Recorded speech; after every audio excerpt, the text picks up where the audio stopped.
Boom. All right, here we are. Thank you so much, everybody, for joining us. My name is Alan Fair. I'm going to spotlight myself because I'm the one talking. My name is Alan Fair, Creative Director for Real Live Entertainment, and so glad that you joined us here for Saturday Scripts Live. We've got a wonderful script for you today, The Glass Menagerie, written by Tennessee Williams. It was first performed in 1944. Play is set in the 30s.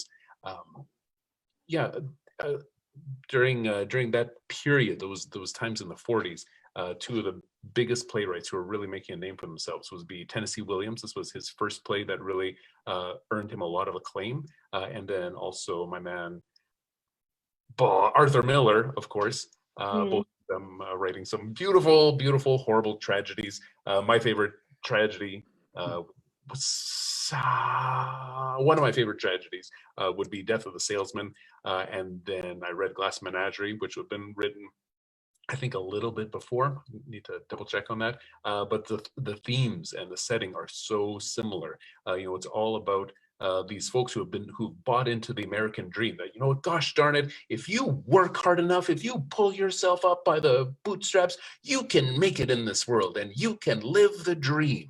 That was what people were being fed, right? That's what was really powering the American psyche. And both Miller and Williams use these plays to look at what happens when people buy into that dream, need that dream, and that dream fails them, and they don't get to have that life, and have to, are lying to themselves to make them believe that they can, that they are having it, that there is still, that the dream can still be alive.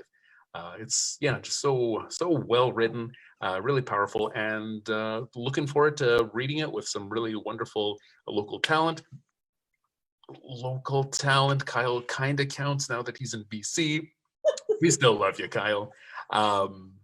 Just wanted to give my actors a chance to get out there and stretch those acting muscles of theirs, and be involved in something theatric, even though we can't have a physical audience here with us.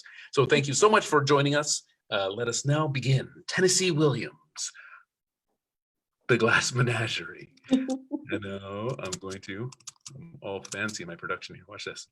I can do this now that I have Zoom here. Okay, and then I'm gonna screen share this one here.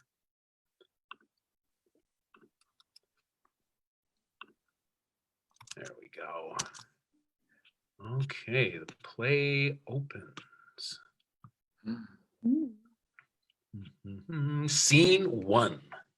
The Wingfield apartment is in the rear of a building, one of those vast, hive-like conglomerations of cellular living units that flower as warty growths in overcrowded urban centers of lower middle-class population, and are symptomatic of the impulse of this largest and fundamentally enslaved section of the American society to avoid fluidity and differentiation, and to exist and function as one interfused mass of automatism.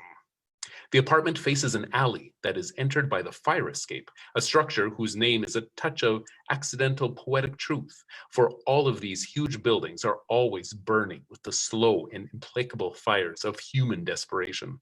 The fire escape is included in the set, that is, the landing of it and the steps descending from it. The scene is memory, and therefore non-realistic. Memory takes a lot of poetic license. It omits some details, others are exaggerated according to the emotional value of the articles it touches, for memory is seated predominantly in the heart. The interior, therefore, is rather dim and poetic. At the rise of the curtain, the audience is faced with the dark, grim rear wall of the Wingfield tenement. This building, which runs parallel to the footlights, is flanked on both sides by dark, narrow alleys which run into murky canyons of tangled clothesline, garbage cans, and the sinister latticework of neighboring fire escapes. It is up and down these side alleys that exterior entrances and exits are made during the play. At the end of Tom's opening commentary, the dark tenement wall slowly reveals the interior of the ground floor of the Wingfield apartment. Downstairs is a living room, which also serves as a sleeping room for Laura, the sofa unfolding to make her bed. Upstage, center and divided by a wide arch or second proscenium with transparent faded portieres, is the dining room. In an old-fashioned whatnot in the living room are seen scores of transparent glass animals. A blow-up photograph of the father hangs on the wall of the living room facing the audience to the left of the archway. It is the face of a very handsome young man in a doughboy's First World War cap. He is gallantly smiling, ineluctably smiling, as if to say, I will be smiling forever. The audience hears and sees the opening scene in the dining room through both the transparent fourth wall of the building and the transparent gauze portieres of the dining room arch. It is during this revealing scene that the fourth wall slowly ascends out of sight. This transparent exterior wall is not brought down again until the very end of the play. The narrator is an undisguised convention of the play. He takes whatever license with dramatic convention as convenient to his purpose. Tom enters, dressed as a merchant sailor from the alley, stage left, and strolls across the front of the stage to the fire escape. There he stops and lights a cigarette. He addresses the audience. Yes, I have tricks in my pocket. I have things up my sleeve. But I am the opposite of a stage magician. He gives you illusion that has the appearance of truth. I give you truth in the pleasant disguise of illusion. To begin with, I turn back time. I reverse it to that quaint period, the 30s, when the huge middle class of America was matriculating in a school for the blind. Their eyes had failed them, or they had failed their eyes, and so they were having their fingers pressed forcibly down on the fiery Braille alphabet of a dissolving economy. In Spain, there was revolution. Here, there was only shouting and confusion. In Spain, there was Guernica. Here, there were disturbances of labor, sometimes pretty violent, in otherwise peaceful cities such as Chicago, Cleveland, St. Louis. This is the social background of the play. The play is memory. Being a memory play, it is dimly lidded, it is sentimental, it is not realistic. In memory, everything seems to happen to music. That explains the fiddle in the wings. I am the narrator of the play and also a character in it. The other characters are my mother, Amanda, my sister, Laura, and a gentleman caller who appears in the final scenes. He is the most realistic character in the play, being an emissary from a world of reality that we were somehow set apart from. But since I have a poet's weakness for symbols, I'm using this character also as a symbol. He is the long delayed but always expected something that we live for. There is a fifth character in the play who doesn't appear except in this larger than life-size photograph over the mantel. This is our father who left us a long time ago. He was a telephone man who fell in love with long distances. He gave up his job with the telephone company and skipped the light fantastic out of town. Last we heard of him was a picture postcard from Mazatlan on the Pacific coast of Mexico, containing a message of 2 words. Hello, goodbye, no address. I think the rest of the play will explain itself. He divides portieres and enters the upstage area. Amanda and Laura are seated at the drop-leaf table. Eating is indicated by gesture without food or utensils. Tom, Yes, Mother? we can't say grace until you come to the table. Coming, Mother. Honey, don't push with your fingers. You have to push with something. The thing to push with is the crust of bread, and chew. Animals have secretions in their stomachs which enable them to digest food without mastication. But human beings are supposed to chew their food before they swallow it down. Eat food leisurely, son, and really enjoy it. A well-cooked meal has lots of delicate flavors that have to be held in the mouth for appreciation. So chew your food and give your salivary glands a chance to function. I haven't enjoyed one bite of this dinner because of your constant directions on how to eat it. It's you that make me rush through meals with your hawk-like attention to every bite I take. Sickening. Spoils my appetite. All this discussion of animal secretion, salivary glands, mastication.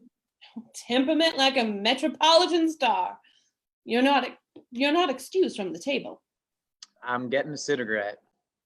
You smoke too much. I'll bring in the blancmange. No, sister, no, sister. You be the lady this time and I'll be the darky. I'm already up. Resume your seat, little sister. I want you to stay fresh and pretty for the gentlemen callers. I'm not expecting any gentlemen callers. Sometimes they come when they are least expected. Why, I remember one Sunday afternoon in Blue Mountain. I know what's coming. Yes, but let her tell it. Again? She loves to tell it. One Sunday afternoon in Blue Mountain, your mother received 17 gentlemen callers. Why, sometimes there weren't chairs enough to accommodate them all. We had to send the Negro over to bring in folding chairs from the parish house. How did you entertain those gentlemen callers? I understood the art of conversation. I bet you could talk. Girls in those days knew how to talk, I can tell you. Yes. They knew how to entertain their gentlemen callers. It wasn't enough for a girl to be possessed of a pretty face and a graceful figure, although I wasn't slighted in either respect.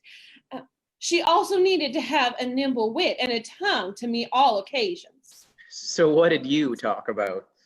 Things of importance going on in the world, never anything coarse or common or vulgar.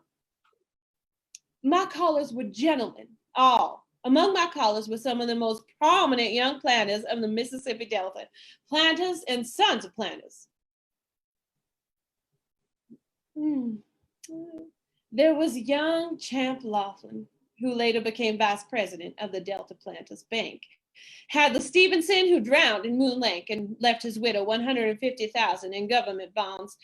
There were the Courtier boys, Wesley and Bates. Bates was one of my bright particular beaux. He got a quarrel with that wild Wainwright boy. They shot it out on the floor of Moon Lake Casino.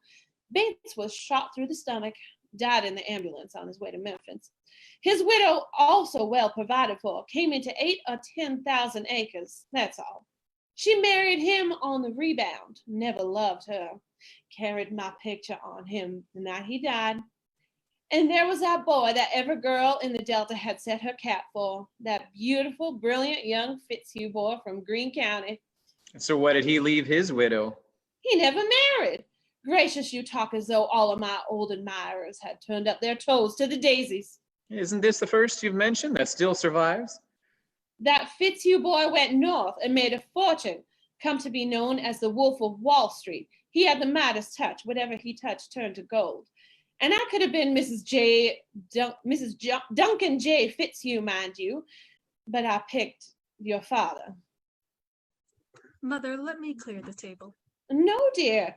You go in front and study your typewriter chart or practice your shorthand a little. Stay fresh and pretty. It's almost time for gentlemen callers to start arriving. How many do you suppose we're going to entertain this afternoon? I don't believe we're going to receive any, Mother. What? No one? Not one? You must be joking. Not one gentleman caller. It can't be true. There must be a flood. There must have been a tornado. It isn't a flood. It's not a tornado. Mother, I'm just not popular like you were in the Blue Mountains. Mother's afraid I'm going to be an old maid. Lights fade out. Scene 2. Laura is seated at the delicate ivory chair at the small clawed foot table. She wears a dress of soft violet material for a kimono, her hair tied back from her forehead with a ribbon. She is washing and polishing her collection of glass. Amanda appears on the fire escape steps. At the sound of her ascent, Laura catches her breath, thrusts the bowl of ornaments away, and seats herself stiffly before the diagram of the typewriter keyboard, as though it's held her spellbound. Something has happened to Amanda. It is written in her face as she climbs the landing, a look that is grim and hopeless and a little absurd. She has on one of those cheap or imitation velvety-looking cloth coats with imitation fur collar. Her hat is 5 or 6 years old, one of those dreadful cloche hats that were worn in the late 20s, and she is clasping an enormous black patent leather pocketbook with nickel clasps and initials. This is her full dress outfit, the one she usually wears to the DAR, Daughters of the American Revolution meeting. Before entering, she looks through the door. She purses her lips, opens her eyes very wide, rolls them upward, and shakes her head. Then she slowly lets herself in the door. Seeing her mother's expression, Laura touches her lips with a nervous gesture. Hello, Mother. She makes a nervous gesture towards a chart on the wall. Amanda leans against the shut door and stares at Laura with a martyred look. Deception, deception. How was the DAR meeting? Didn't you go to the DAR meeting, Mother? No, no. I did not have the strength to go to the DAR. In fact, I did not have the courage. I wanted to find a hole in the ground and hide myself in it forever. She crosses slowly to the wall and removes the diagram of the typewriter keyboard. She holds it in front of her for a second, staring at it sweetly and sorrowfully, then bites her lips and tears it in 2 pieces. Why did you do that, Mother? Why are you... Why? Why? How old are you, Laura? Mother, you know my age. I thought you were an adult. It seems I was mistaken. Please don't stare at me, Mother. What are we going to do? What is going to become of us? What is the future? Has something happened, Mother? Mother, has something happened? I'll be all right in a minute. I'm just bewildered by life. Mother, I wish that you would tell me what's happened. As you know, I was supposed to be inducted into my office at the DAR this afternoon. But I stopped off at Rubicam's Business College to speak to your teachers about your having a cold and ask them what progress they thought you were making down there. I went to the typing instructor and introduced myself as your mother. She didn't know who you were. Wingfield, she said, I don't have any such student enrolled at the school.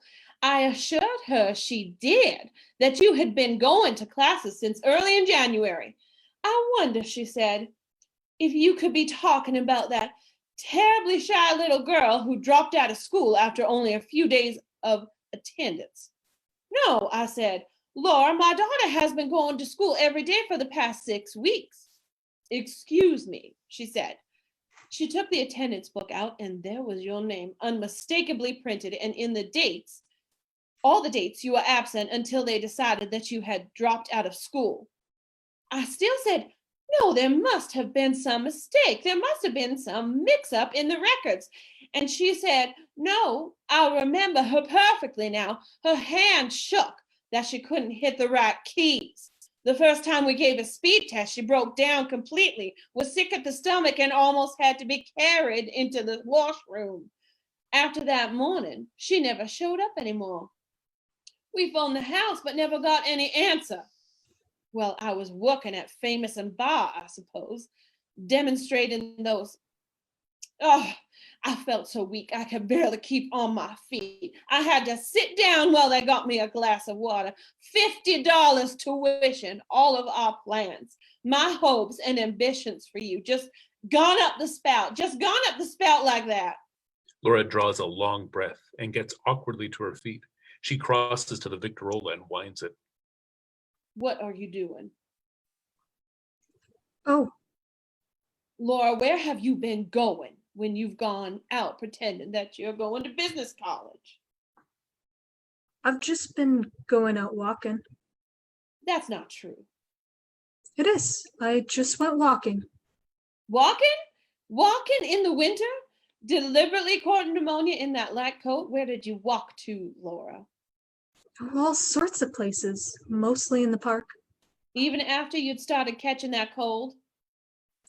It was the lesser of two evils, Mother. I couldn't go back up after I threw up on the floor. From 7:30 till after 5 every day, you mean to tell me you walked around in the park because you wanted to make me think that you were still going to Rubikin's Business College? It wasn't as bad as it sounds. I went inside places to get warmed up. Inside where? I went in the art museum and the birdhouses at the zoo.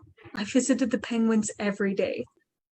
Sometimes I did without lunch and went to the movies.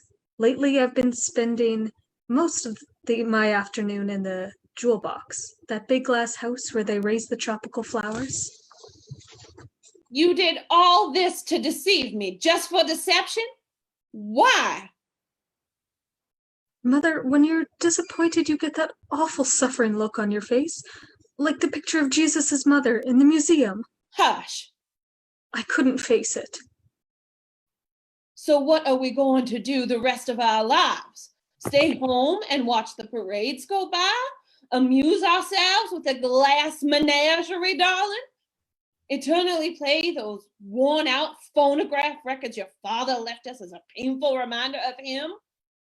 We won't have a business career we've given up because we gave us nervous indigestion.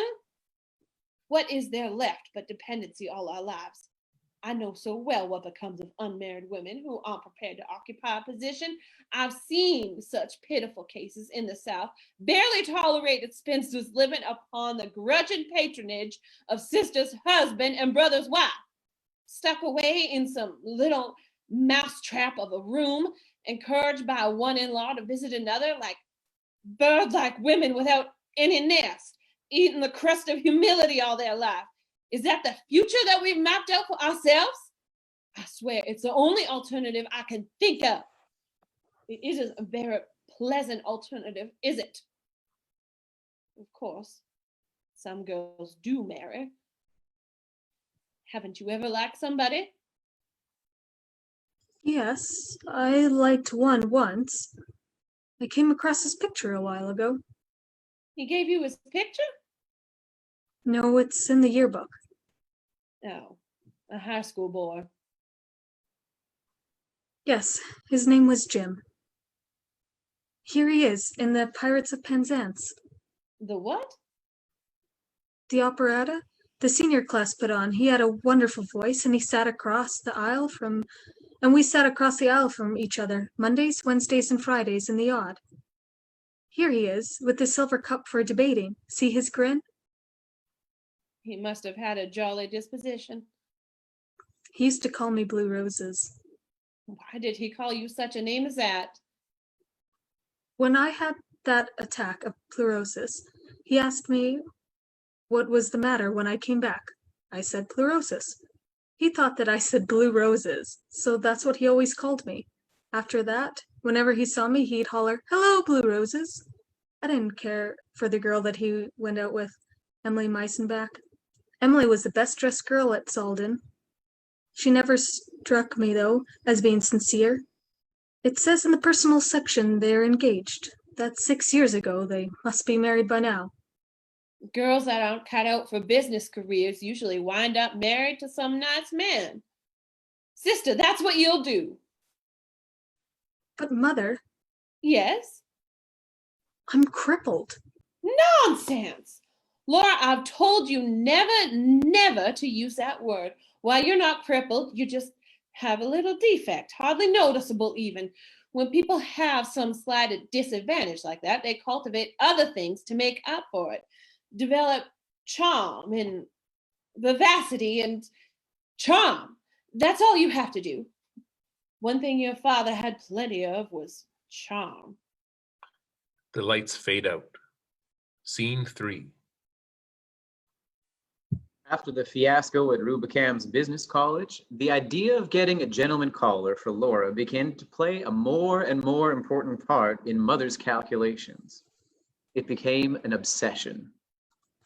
Like some archetype of the universal unconscious, the image of the gentleman caller haunted our small apartment.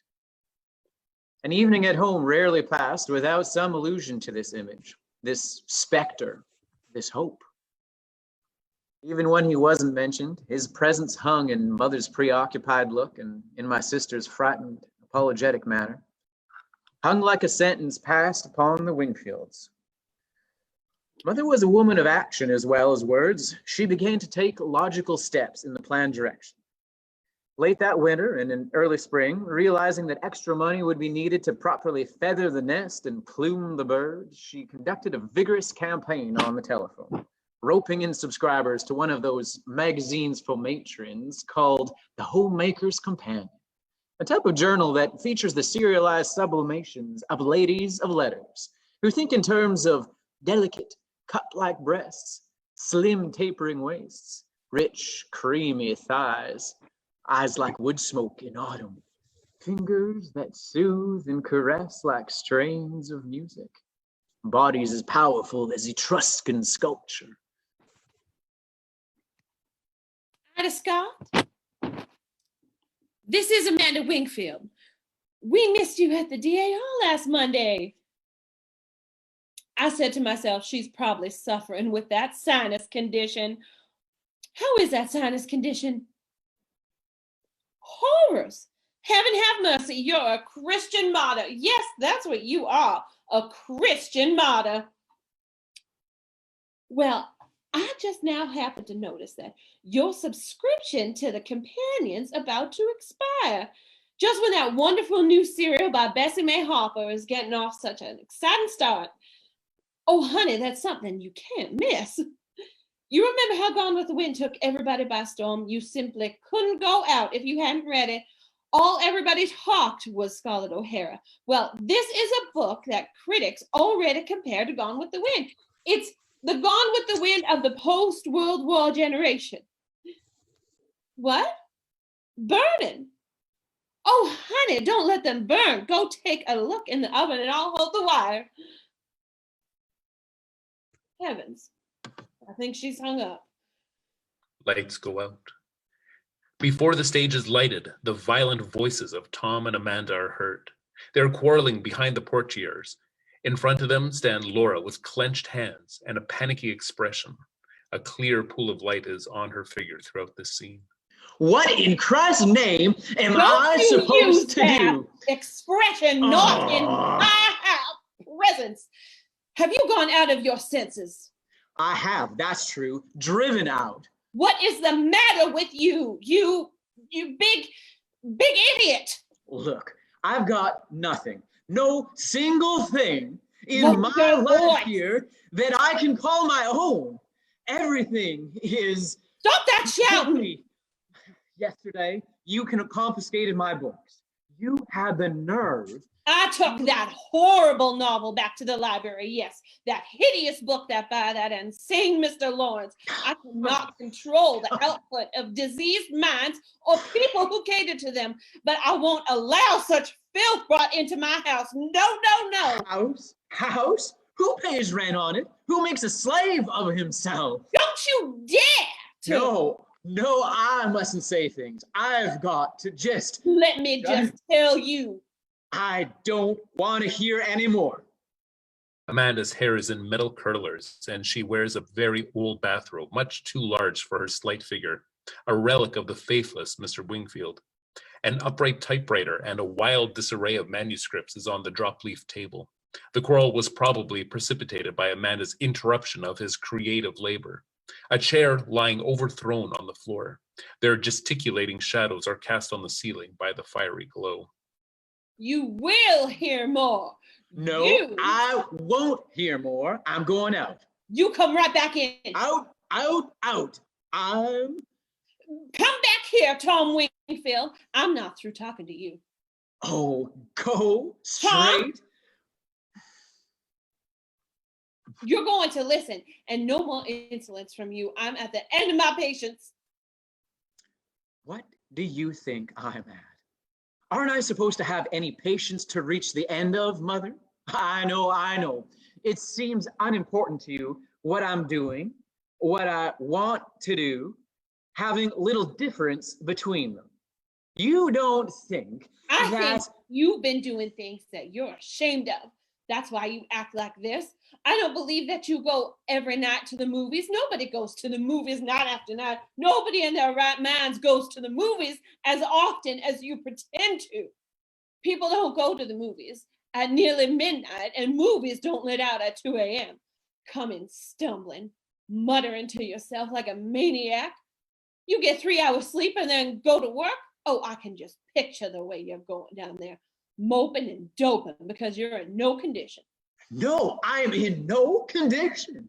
What right have you got to jeopardize your job? Jeopardize the security of us all. How do you think we'd manage if you were? Listen, if you think I'm crazy about the warehouse, you think I'm in love with the Continental shoemakers, you think I want to spend 55 years down there in that Celotex interior with a fluorescent tubes? Look, I'd rather somebody picked up a crowbar and battered out my brains than go back in the mornings. I go every time you come in yelling that goddamn rise and shine, rise and shine. And I say to myself, how lucky dead people are. But I get up, I go. For $65 a month, I give up all that I dream of doing and being ever. And you say self. Self's all I ever think of. What? Listen, if self is what I thought of, Mother, I'd be where he is, gone. As far as that system, transportation reaches. Don't grab at me, Mother. Where are you going? I'm going to the movies. I don't believe that lie. I'm going to opium dens. Yes, opium dens. Dens of vice and criminals' hangouts, Mother. I've joined the Hogan gang. I'm a hired assassin. I carry a Tommy gun in a violin case. I run a string of cat houses in the valley. They call me Killer Wingfield. I'm leading a double life, a simple, honest warehouse worker by day, and by night, a dynamic czar of the underworld, Mother. I go to gambling casinos. I spin away fortunes on the roulette table. I wear a patch over one eye and a false mustache. Sometimes I put on green whiskers. On those occasions, they call me El Diablo. Oh, I could tell you things to make you sleepless. My enemies plan to dynamite this place. They're gonna blow us all sky high some night. I'll be glad, very happy, and so will you. You'll go up on a broomstick over Blue Mountain with 17 gentlemen callers. You ugly, babbling old witch. He goes through a series of violent, clumsy movements, seizing his overcoat, lunging to the door, pulling it fiercely open. The women watch him, aghast. His arm catches on the sleeve of the coat as he struggles to pull it on. For a moment, he's pinioned by the bulky garment. With an outraged groan, he tears the coat off, splitting the shoulder of it, and hurls it across the room. It strikes against the shelf of Laura's glass collection. There's a tinkle of shattering glass. Laura cries out as if wounded. My glass menagerie. I won't speak to you until you apologize. She crosses through the portiere and draws them close together behind her. Tom is left with Laura. Laura clings weakly to the mantel with her face averted. Tom stares at her stupidly for a moment. Then he crosses to the shelf, drops awkwardly to his knees and collects the fallen glass, glancing at Laura as if he would speak but couldn't. Lights go out. Scene 4. The interior is dark, faint light in the alley. A deep-voiced bell in the church is tolling the hour as the scene commences. This is the unsteadiness of Tom's advance makes it evident that he's been drinking. As he climbs the few steps to the fire escape landing, light steals up inside Laura, appears in nightdress, observing Tom's empty bed in the front room. Tom fishes in his pocket for the door key, removing a motley assortment of articles in the search, including a perfect shower of movie ticket stubs and an empty bottle. At last, he finds the key, but just as he is about to insert it, it slips in from his fingers. He strikes a match and crouches below the door. One crack, and it falls through. Tom, what are you doing? Looking for a door key. Where have you been all this time? I've been to the movies. All this time at the movies? There was a very long program. There was a Garbo picture, and a Mickey Mouse, and a travelogue, and a newsreel, and a preview of coming attractions. Oh, there was an organ solo and a collection for the Milk Fund simultaneously, which ended up in a terrible fight between a fat lady and an usher. Did you have to stay through everything? Of course. Oh, and I forgot. There was a big stage show. The headliner on this stage show was Malvolio the magician. He performed wonderful tricks, many of them, such as pouring water back and forth between pitchers. First it turned to wine, and then it turned to beer, and then it turned to whiskey. I know it was whiskey. It finally turned into because he needed somebody to come up out of the audience to help him. And I came up, both shows. He was Kentucky straight bourbon. Very generous fellow. He gave souvenirs. He gave me this. This is his magic scarf. You can have it, Laura. You wave it over a canary cage and you get a bowl of goldfish. You wave it over the goldfish bowl and they fly away canaries. But the wonderfulest trick of all was the coffin trick. We nailed him into a coffin and he got out of the coffin without removing one nail. There's a trick that would come in handy for me. Get me out of this 2x4 situation. Tom, shh. What are you shushing me for? You'll wake up Mother. Oh, goody, goody. Pay her back for all those rise and shines. It don't take much intelligence to get yourself into a nailed up coffin, Laura. But who in hell ever got himself out of one without removing one nail? As if in answer, the father's grinning photograph lights up. Scene goes dark. Immediately following, the church bell is heard striking 6. At the sixth stroke, the alarm clock goes off in Amanda's room.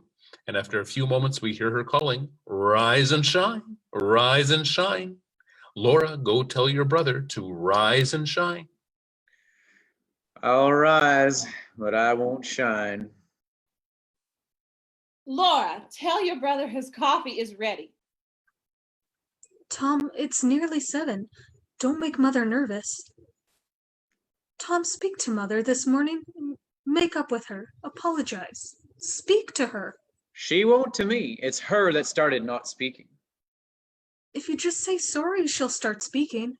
Her not speaking? Is that such a tragedy? Please. Please?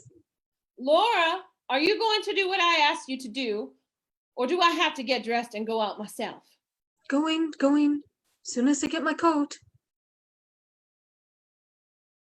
Butter and what else? Just butter.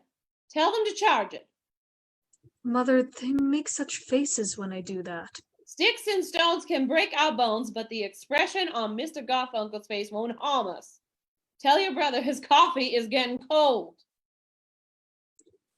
Do what I asked you. Will you? Will you, Tom? Laura, go now or just don't go at all. Going. Laura? I'm all right. I slipped, but I'm all right. If anyone breaks a leg on those fire escape steps, the landlord ought to be sued for every cent he possesses.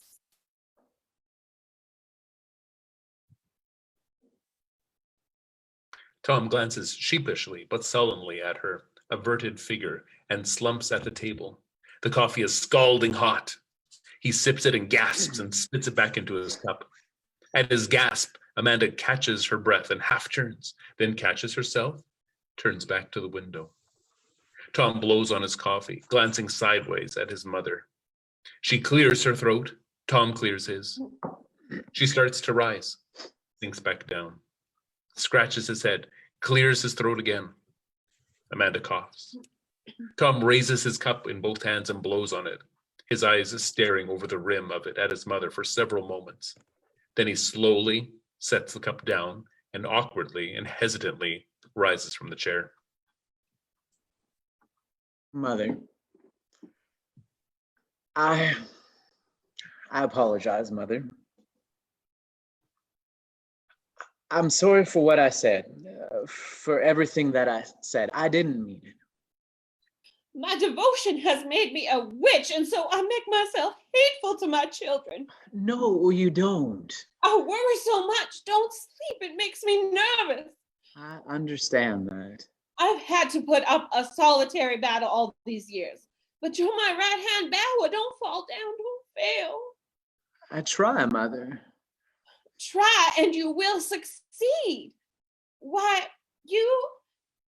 you're just full of natural endowments. Both my children, they're unusual children. Don't you think I know it? I'm so proud, happy, and feel I've so much to be thankful for, but promise me one thing, son. What, Mother? Promise me, son, you'll never be a drunkard. I will never be a drunkard, Mother.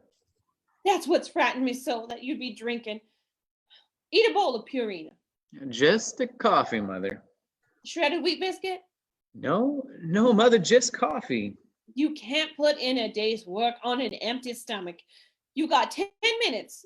Oh, don't gulp. Drinking too hot liquid makes cancer of the stomach. Put cream in it. No, thank you. To cool it. No, thank you. I want it black. I know, but it's not good for you. We have to do all we have to build ourselves up. In these very trying times we live in, all that we have to cling to is each other. That's why it's so important to. Tom, I sent your sister out so I could discuss something with you. If you hadn't spoken, I would have spoken to you. What is it, Mother? What you want to discuss? Laura. Oh, Laura. You know how Laura is? So quiet, but still water runs deep. She notices things, and I think she broods about them. A few days ago, I came in and she was crying. What about? You. Me? She has an idea that you're not happy here. What gave her that idea? What gives her any idea? However, you do act strangely. I'm not criticizing, understand that. I know your ambitions do not lie at the warehouse like everybody in the whole wide world. You've had to make sacrifices, but Tom, life's not easy. It calls for Spartan endurance. There's so many things in my heart that I cannot describe to you. I've never told you, but I loved your father. I know that, Mother. And you, when I see you taking after his ways, staying out late, and well, you had been drinking the night you were in that terrifying condition. Laura says that you hate the apartment and that you go out nights to get away from it. Is that true, Tom? No, you say there's so much in your heart that you can't describe to me. That's true of me, too. There's so much in my heart that I can't describe to you. So let's respect each other's. But why? Why, Tom? Are you always so restless? Where do you go to nights? I go to the movies. Why do you go to the movies so much, Tom? I go to the movies because I like adventure. Adventure is something I don't have much of at work, so I go to the movies. But Tom, you go to the movies entirely too much. I like a lot of adventure. Most young men find adventure in their careers. Then most young men are not employed in a warehouse. The world is full of young men employed in warehouses and offices and factories. Do all of them find adventure in their careers? They do, or they do without it. Not everybody has a craze for adventure. Man is by instinct a lover, a hunter, a fighter, and none of those instincts are given much play at the warehouse. Man is by instinct. Don't quote instinct to me. Instinct is something that people have got away from. It belongs to animals. Christian adults don't want it. What do Christian adults want then, Mother? Superior things. Things of the mind and spirit only animals have to satisfy instincts. Surely your aims are somewhat higher than theirs than monkeys and pigs. I reckon they're not. You're joking. However, this isn't what I wanted to discuss. I haven't much time. Sit down. You want me to punch in red at the warehouse, Mother? You have 5 minutes. I want to talk about Laura. All right, what about Laura? We have to be making some plans and provisions for her. She's older than you 2 years and nothing has happened.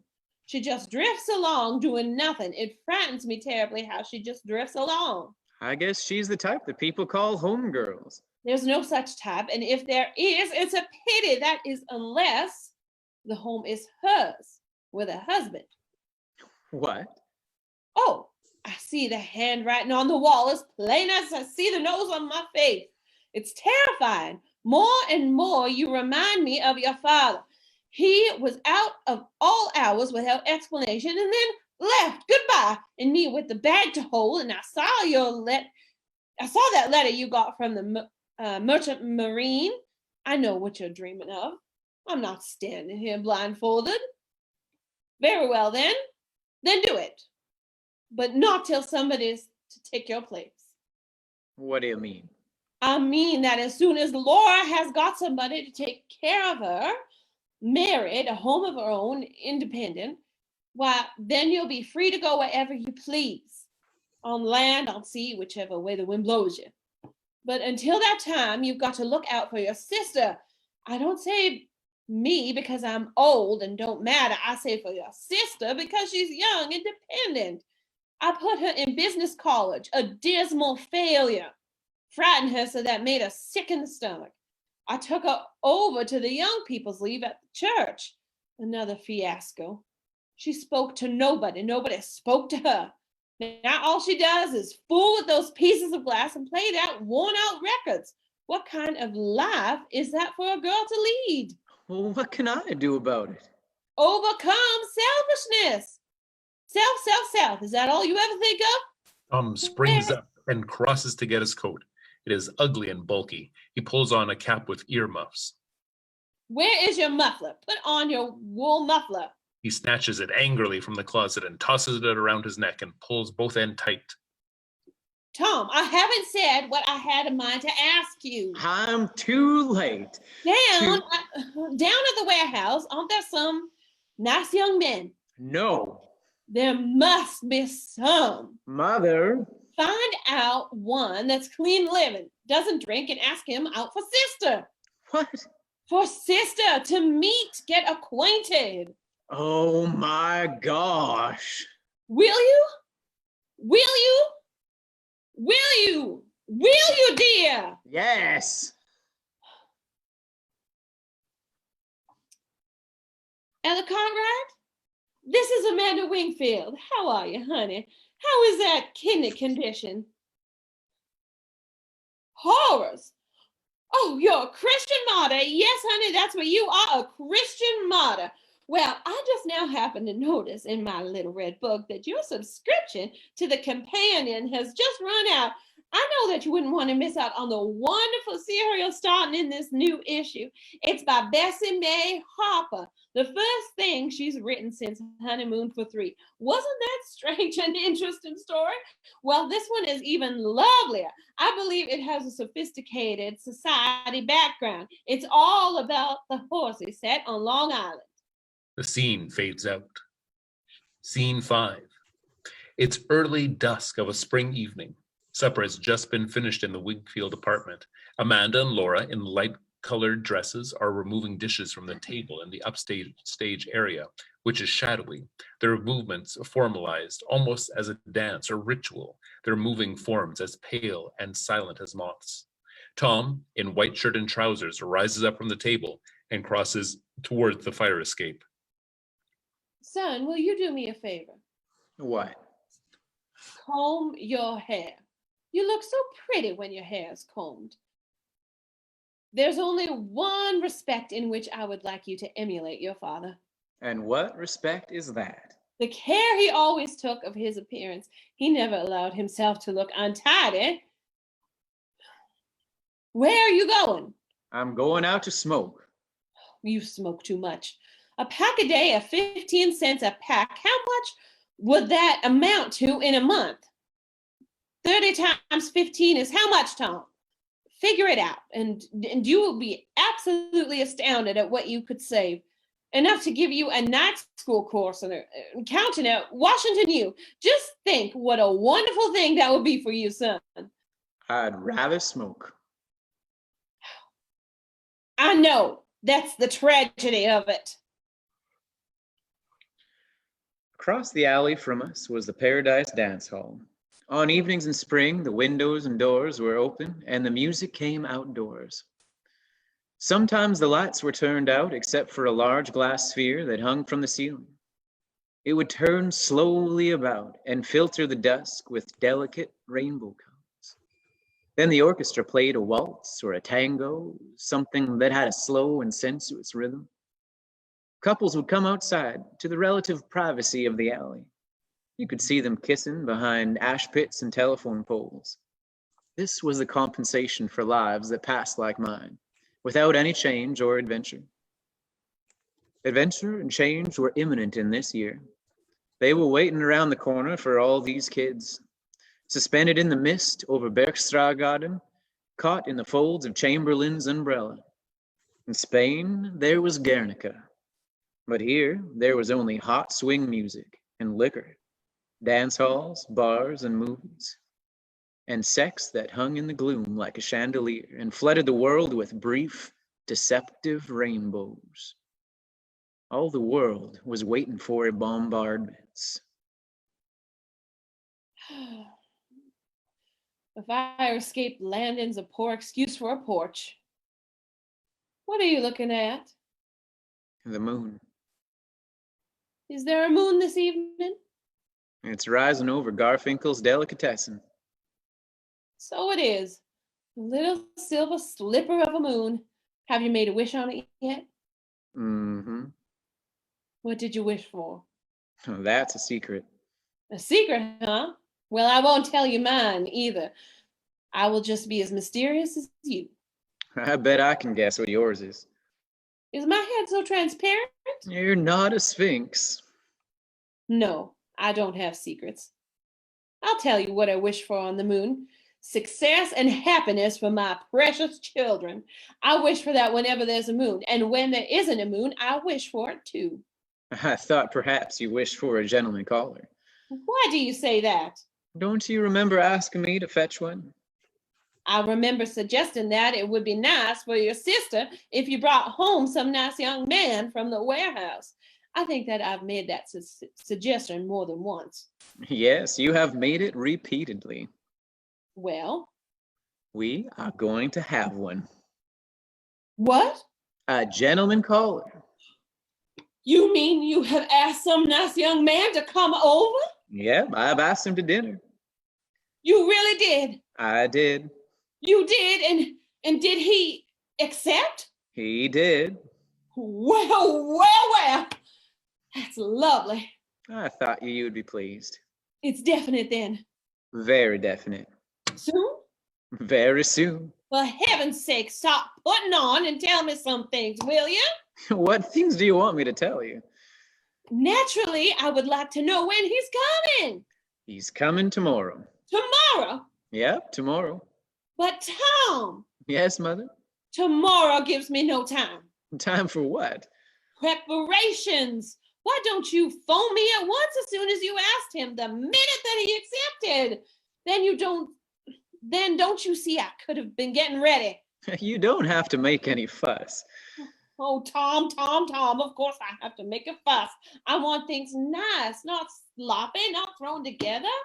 I'll certainly have to do some fast thinking, won't I? I don't see why you have to think at all. You just don't know. We can't have a gentleman caller in a pigsty. All my wedding silver has to be polished. The monogram table linen ought to be laundered. The windows have to be washed and fresh curtains put up. And how about clothes? We have to wear something, don't we? Mother, this boy is no one to make a fuss over. Do you realize he's the first young man we've introduced to your sister?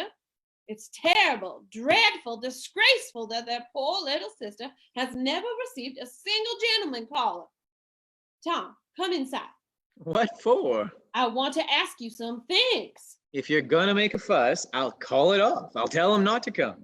You certainly won't do anything of the kind. Nothing offends people worse than broken engagements. It simply means I'll have to work like a Turk. We won't be brilliant, but we will pass inspection. Come on inside. Sit down. Any particular place you'd like me to sit? Thank heavens I've got that new sofa. I'm also making payments on the floor lamp I'll have sent out. And put the chintz covers on. They'll brighten things up. Of course, I'd have hoped those walls would be repapered. What is the young man's name? His name is O'Connor. That, of course, means fish. Tomorrow is Friday. I'll have that salmon loaf with Durkee's dressing. What does he do? He works at the warehouse? Of course. How else would I? Tom, he doesn't drink. Why do you ask me that?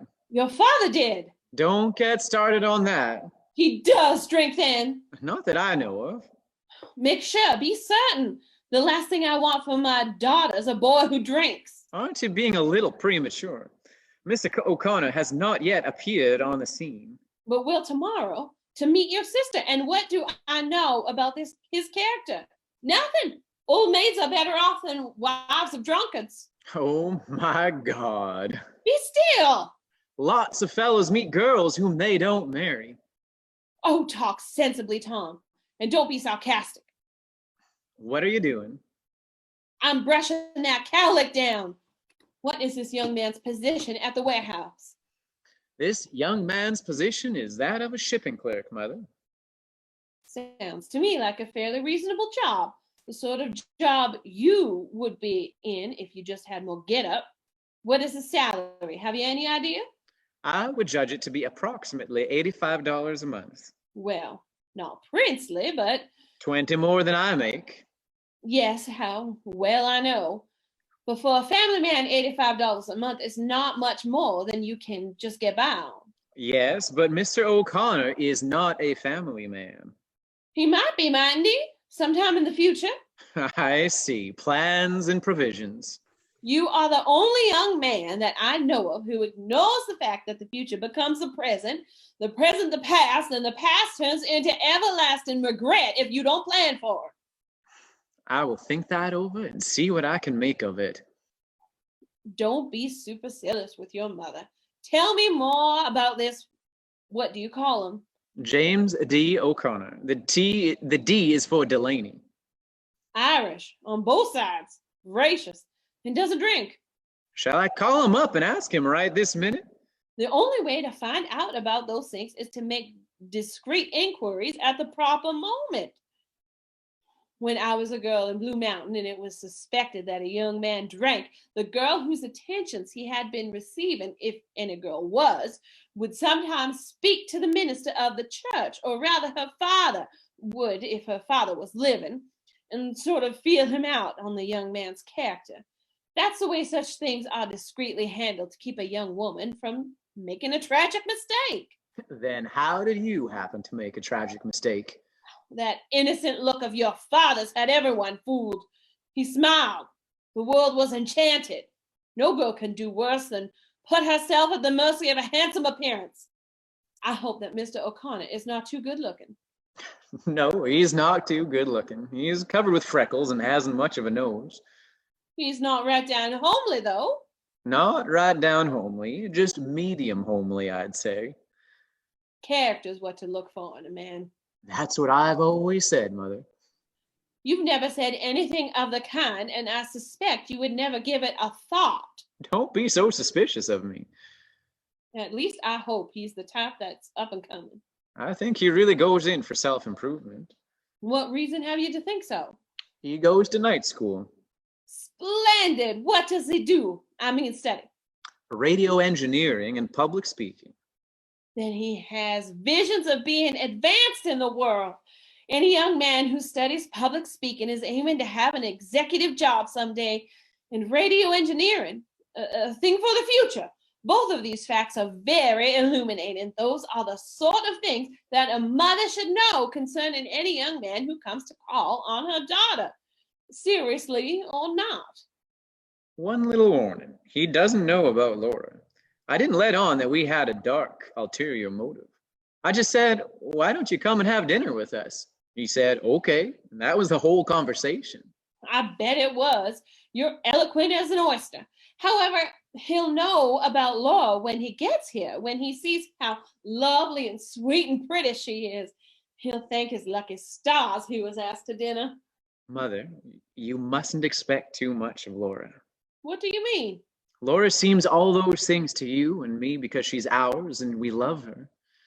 We don't even notice she's crippled anymore. Don't say crippled. You know that I never allow that word to be used. But face the facts, Mother. She is, and that's not all. What do you mean, not all? Laura is very different from other girls. I think the difference is all to her advantage. Not quite all in the eyes of others, strangers.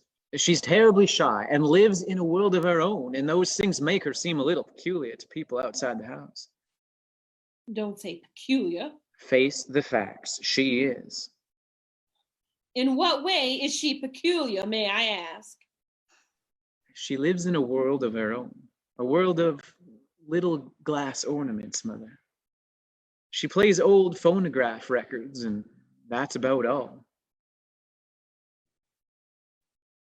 Where are you going? I'm going to the movies. Not to the movies, every night to the movies. I don't believe you always go to the movies. Laura! Laura! Yes, Mother? Let those dishes go and come in front. Laura, come here and make a wish on the moon. Moon? Moon? A little silver slipper of a moon. Look over your left shoulder, Laura, and make a wish. Now, darling, wish.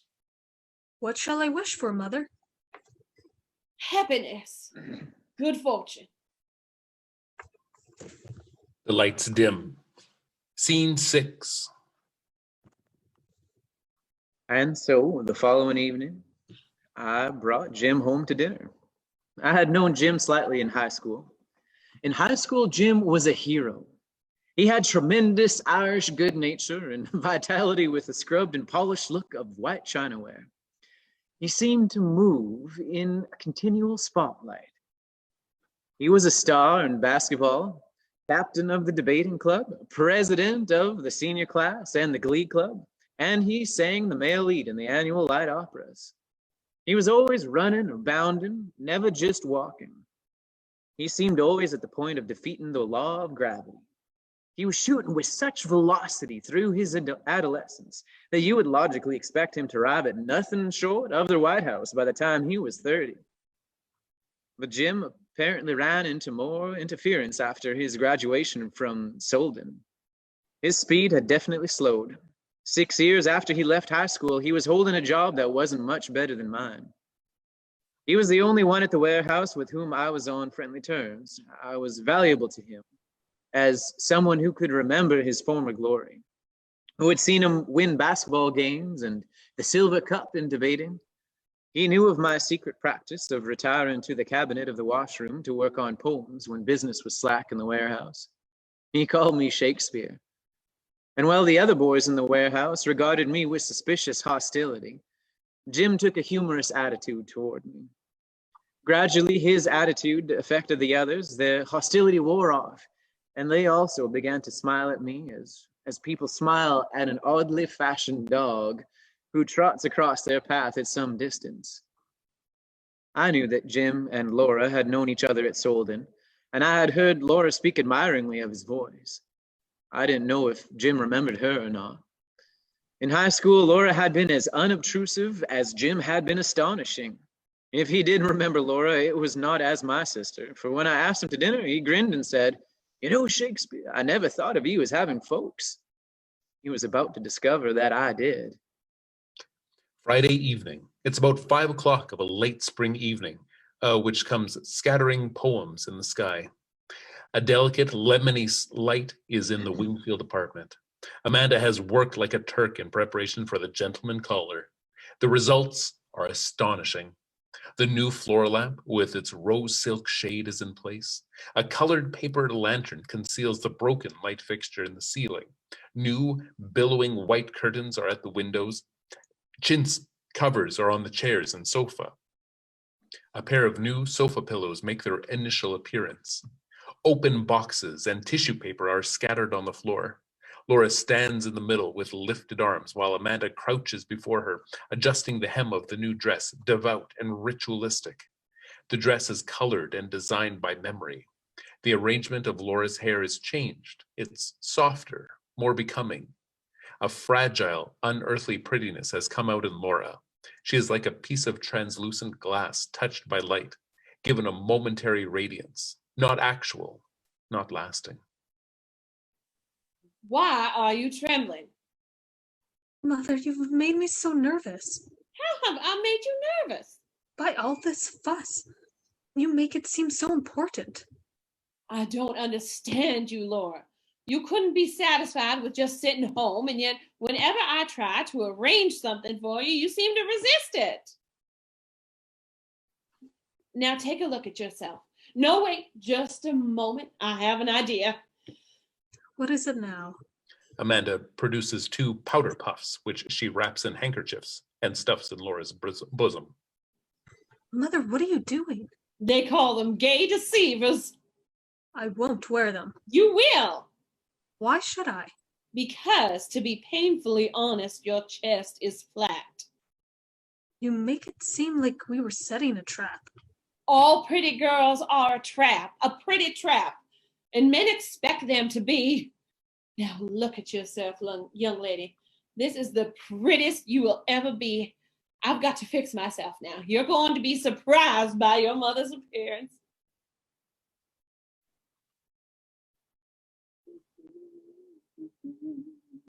It isn't dark enough yet. I'm going to show you something. I'm going to make a spectacular appearance. What is it, Mother? Possess your soul in patience. You will see. Something I've resurrected from the old trunk. Styles haven't changed so much terribly after all. She parts the portiere. Now just look at your mother. She wears a girlish frock of yellowed voile and a blue silk sash. She carries a bunch of jonquils. The legend of her youth is nearly revived, feverishly. This is the dress in which I led the cotillion. Won the cakewalk twice in Sunset Hill. Wore one spring at the governor's ball in Jackson. See how I sashayed around the ballroom, Laura? I wore it on Sundays for my gentlemen callers. I had it on the day I met your father. I had malaria fever that spring. The change of climate from East Tennessee to the Delta weakened resistance. I had a little temperature all the time, not enough to be serious, just enough to make me restless and giddy. Invitations poured in, parties all over the Delta. Stay in bed, said Mother, you have a fever. But I just wouldn't. I took quinine, but kept on going. Evenings, dancings, afternoons, long rides, picnics, lovely, so lovely. That county in May, all lacy with dogwood, literally flooded with jonquils. That was the spring. I had the craze for jonquils. Jonquils became an absolute obsession. Mother said, honey, there's no more room for jonquils. And still I kept bringing in more jonquils. Wherever I saw them, I'd say, stop, I see jonquils. I made the young men help me gather the jonquils. It was a joke, Amanda and her jonquils. Finally, there were no more vases to hold them. Every available space was filled with jonquils. No vases to hold them? All right, I'll hold them myself. And then I met your father. Malaria fever and jonquils, and then this boy. I hope they get here before it starts to rain.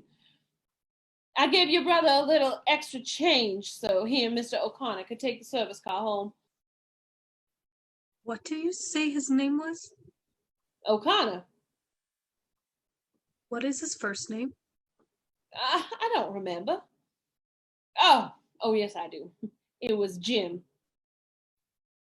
Not Jim. Yes, that was it. It was Jim. I've never known a Jim that wasn't nice. Are you sure his name is Jim O'Connor? Yes. Why? Is he the one that Tom used to know in high school?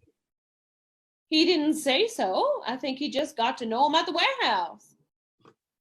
There was a Jim O'Connor we both knew in high school. If that is the one that Tom is bringing to dinner, you'll have to excuse me. I won't come to the table. What sort of nonsense is this? You asked me once if I'd ever liked a boy. Don't you remember? I showed you this boy's picture. You mean the boy you showed me in the yearbook? Yes, that boy. Mm-hmm. Laura, were you in love with that boy? I don't know, Mother. All I know is I couldn't sit at the table if it was him. It won't be him. It isn't the least bit likely. But whether it is or not, you will come to the table. You will not be excused. I'll have to be, Mother. I don't intend to humor your silliness, Laura. I've had too much from you and your brother, both. So just sit down and compose yourself till they come. Tom has forgotten his keys, so you have to let them in when they arrive. Oh, Mother, you answer the door. I'll be in the kitchen, busy. Mother, please answer the door. Don't make me do it. I've got to fix the dressing for the salmon. Fuss, silliness over a gentleman caller. Tom and Jim appear on the fire escape steps and climb to landing. Hearing their approach, Laura rises with a panicky gesture. She retreats to the portieres. The doorbell. Laura catches her breath and touches her throat. Laura, sweetheart, the door. I think we just beat the rain. Uh-huh. Laura, that is your brother and Mr. O'Connor. Will you let them in, darling? Mother, you go to the door.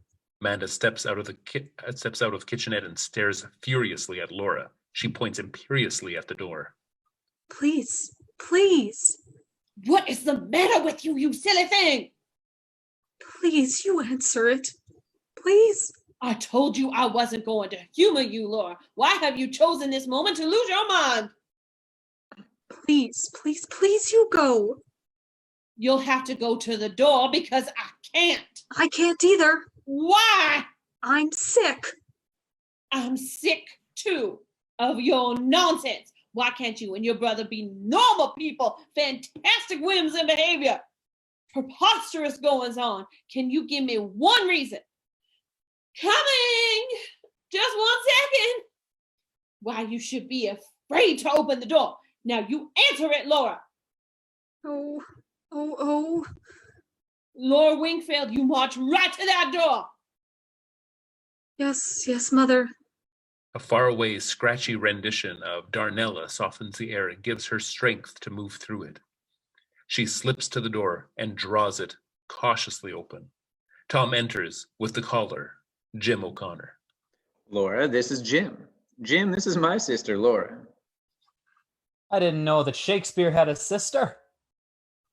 How do you do? Okay. Your hand's cold, Laura. Yes, well, I've been playing the Victrola. Must have been playing classical music on it. You ought to play a little hot swing music to warm you up. Excuse me, I haven't finished playing the Victrola. She turns awkwardly and hurries into the front room. She pauses a second by the Victrola, then catches her breath and darts through the portieres like a frightened deer. What's the matter? Oops. What was the matter? Oh, with Laura? Laura is terribly shy. Shy, huh? It's unusual to meet a shy girl nowadays. I don't believe you ever mentioned you had a sister. Well, now you know. I have one. Here's the Post-Dispatch. You want a piece of it? Uh-huh. Which piece? The comics? Sports. Old Izzy Dean is on his bad behavior. Yeah, Where are you going? I'm going out on the terrace. You know, Shakespeare, I'm going to sell you a bill of goods. What goods? A course I'm taking. Huh? In public speaking. You and me, we're not the warehouse type.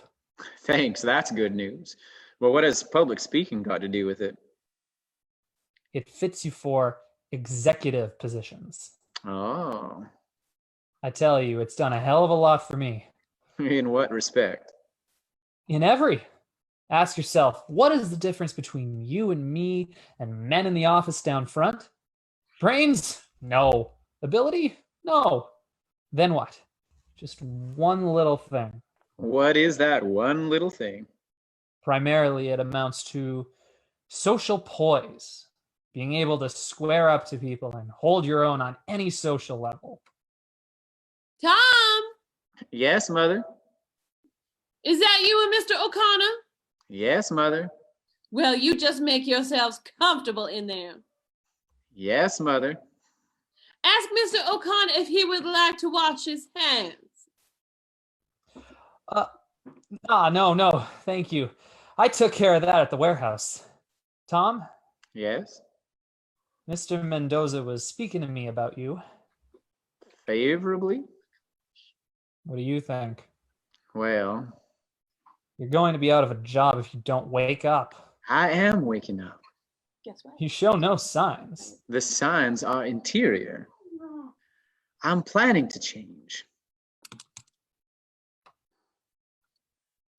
I'm right at the point of committing myself to a future that doesn't include the warehouse and Mr. Mendoza, or even a night school course in public speaking. What are you gassing about? I'm tired of the movies. Movies? Yes, movies. Look at them. All these glamorous people having adventures, hogging it all, gobbling the whole thing up. You know what happens?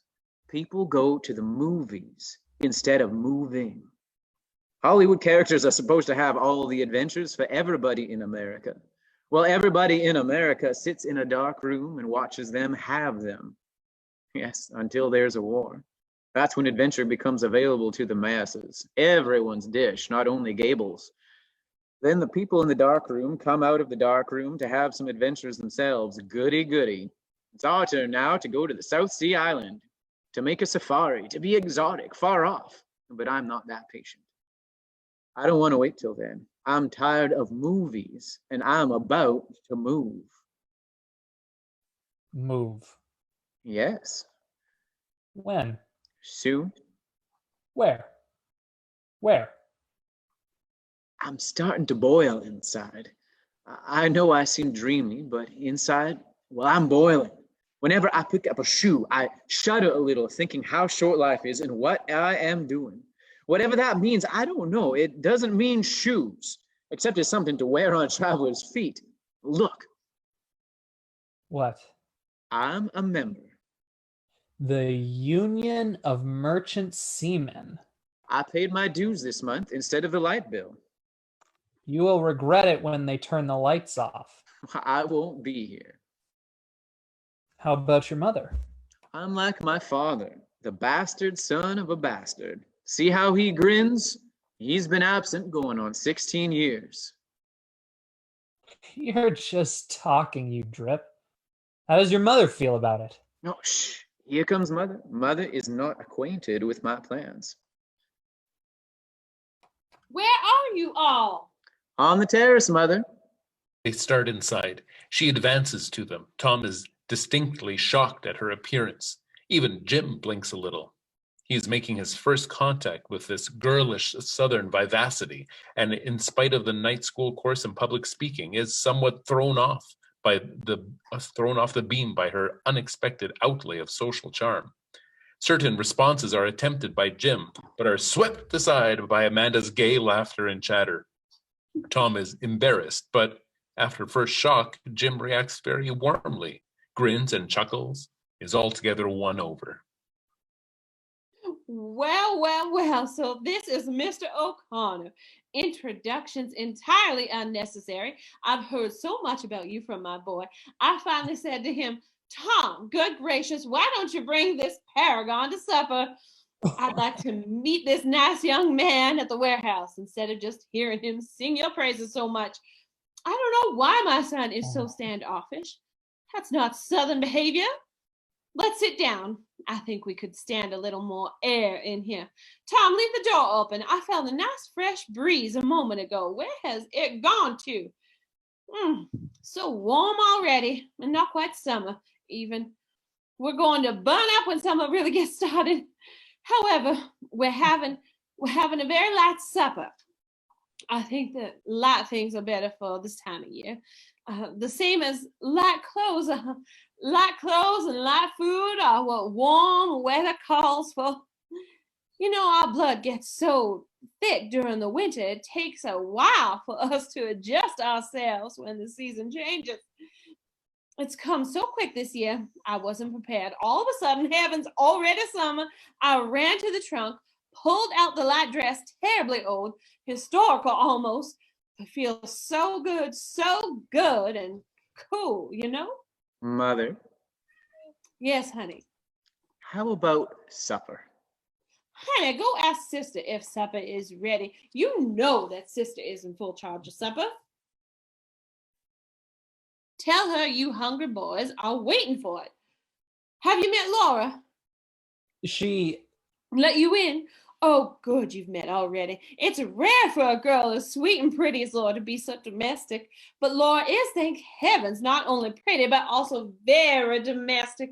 I'm not at all. I never could make a thing but angel food cake. Well, in the South, we had so many servants. Gone, gone, gone, all the vestige of gracious living, gone completely. I wasn't prepared for what the future brought me. All of my gentlemen callers were sons of planters, and sons, of course, I assumed would be married to one and raise my family on a large piece of land with plenty of servants. But man proposes and woman accepts the proposal, to vary that old saying a little bit. I married no planter. I married a man who works for the telephone company. That gallantly smiling gentleman over there. Telephone man who fell in love with long distance. Now he travels and I don't even know where. But what am I going on for about my tribulation? Tell me yours. I hope you don't have any. Tom? Yes, Mother? Is supper nearly ready? It looks to me like supper is on the table. Let me look. Oh, lovely. But where's sister? Laura's not feeling well, and she says that she thinks she'd be better not to come to the table. What? Nonsense. Laura! Oh, Laura! Yes, Mother? You really must come to the table. We won't be seated until you come here. And Laura Wingfield, you're keeping us waiting, honey. We can't say grace until you come to the table. The back door is pushed weakly open, and Laura comes in. She is obviously quite faint, her lips trembling, her eyes wide and staring. She moves unsteadily towards the table. Outside, a summer storm is coming abruptly. The white curtains billow inward and the window, and there is a sorrowful murmur in the deep blue hot dusk. Laura suddenly stumbles. She catches a chair with a faint moan. Laura! Laura!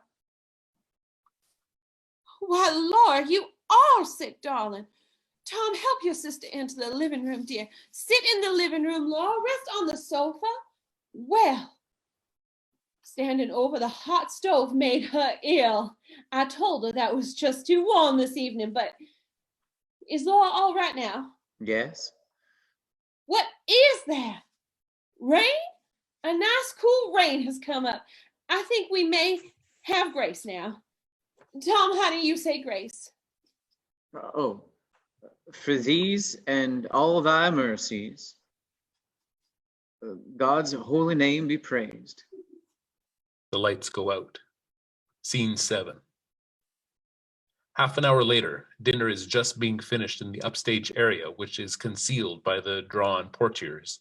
As the curtain rises, Laura is still huddled upon the sofa, her feet drawn under her, her head resting on a pale blue pillow, her eyes wide and mysteriously watchful.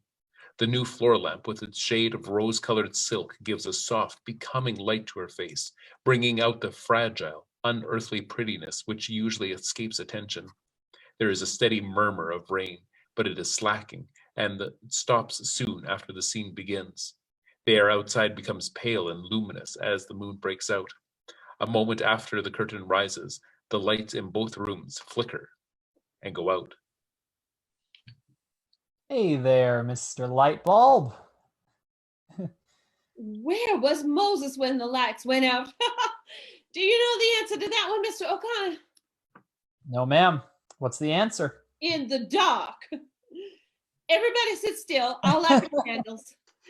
Isn't it lucky we have them on the table? Where's a match? Which of you gentlemen can provide a match? Here. Oh, thank you, sir. Not at all, ma'am. I guess the fuse has burnt out. Mr. O'Connor, can you tell a burnt out fuse? I know I can't, and Tom is a total loss when it comes to mechanics. Oh, be careful. Don't bump into something. We don't want our gentleman caller to break his neck.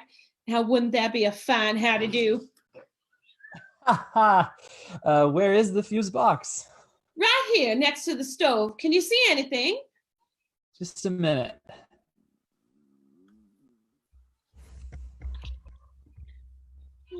Isn't electricity a mysterious thing? Wasn't it Benjamin Franklin who tied a key to a kite? We live in such a mysterious universe, don't we? Some people say that science clears up all the mysteries for us. In my opinion, it only creates more. Have you found it yet? No, ma'am. All these fuses look okay to me. Tom, Yes, Mother? that light bill I gave you several days ago, the one I told you we got the notices about? Oh, yeah. You didn't neglect to pay it by any chance. Why, I... Didn't? I might have known.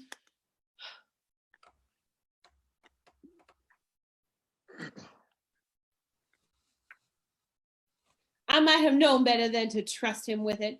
There's such a high price for negligence in this world. Maybe the poem will win a $10 prize. We'll just have to spend the remainder of the evening in the 19th century before Mr. Edison made the master lamp. Candlelight is my favorite kind of light. That shows you're a romantic, but that's no excuse for Tom. We got through dinner. Very considerate of them to let us get through dinner before they plunge us into everlasting darkness. Wasn't it, Mr. O'Connor? Tom, as a penalty for your carelessness, you can help me with the dishes. Let me give you a hand. Indeed, you will not. I ought to be good for something. Good for something? You? Why, Mr. O'Connor, nobody has given me this much entertainment in years as you have. Ah, now, Mrs. Wingfield. I'm not exaggerating, not one bit. But sister is all by her lonesome. You go keep her company in the parlor. I'll give you this lovely old candelabrum that used to be in the altar at the Church of the Heavenly Rest. It was melted a little bit out of shape when the church burnt down. Lightning struck it one spring. Gypsy Jones was holding a revival at the time, and he intended that the church was destroyed because the Episcopalians gave card parties. And how about you coaxing sister a little drink of wine? I think it would be good for her. Can you carry both at once? Sure, I'm Superman. Now, Thomas, get into that apron.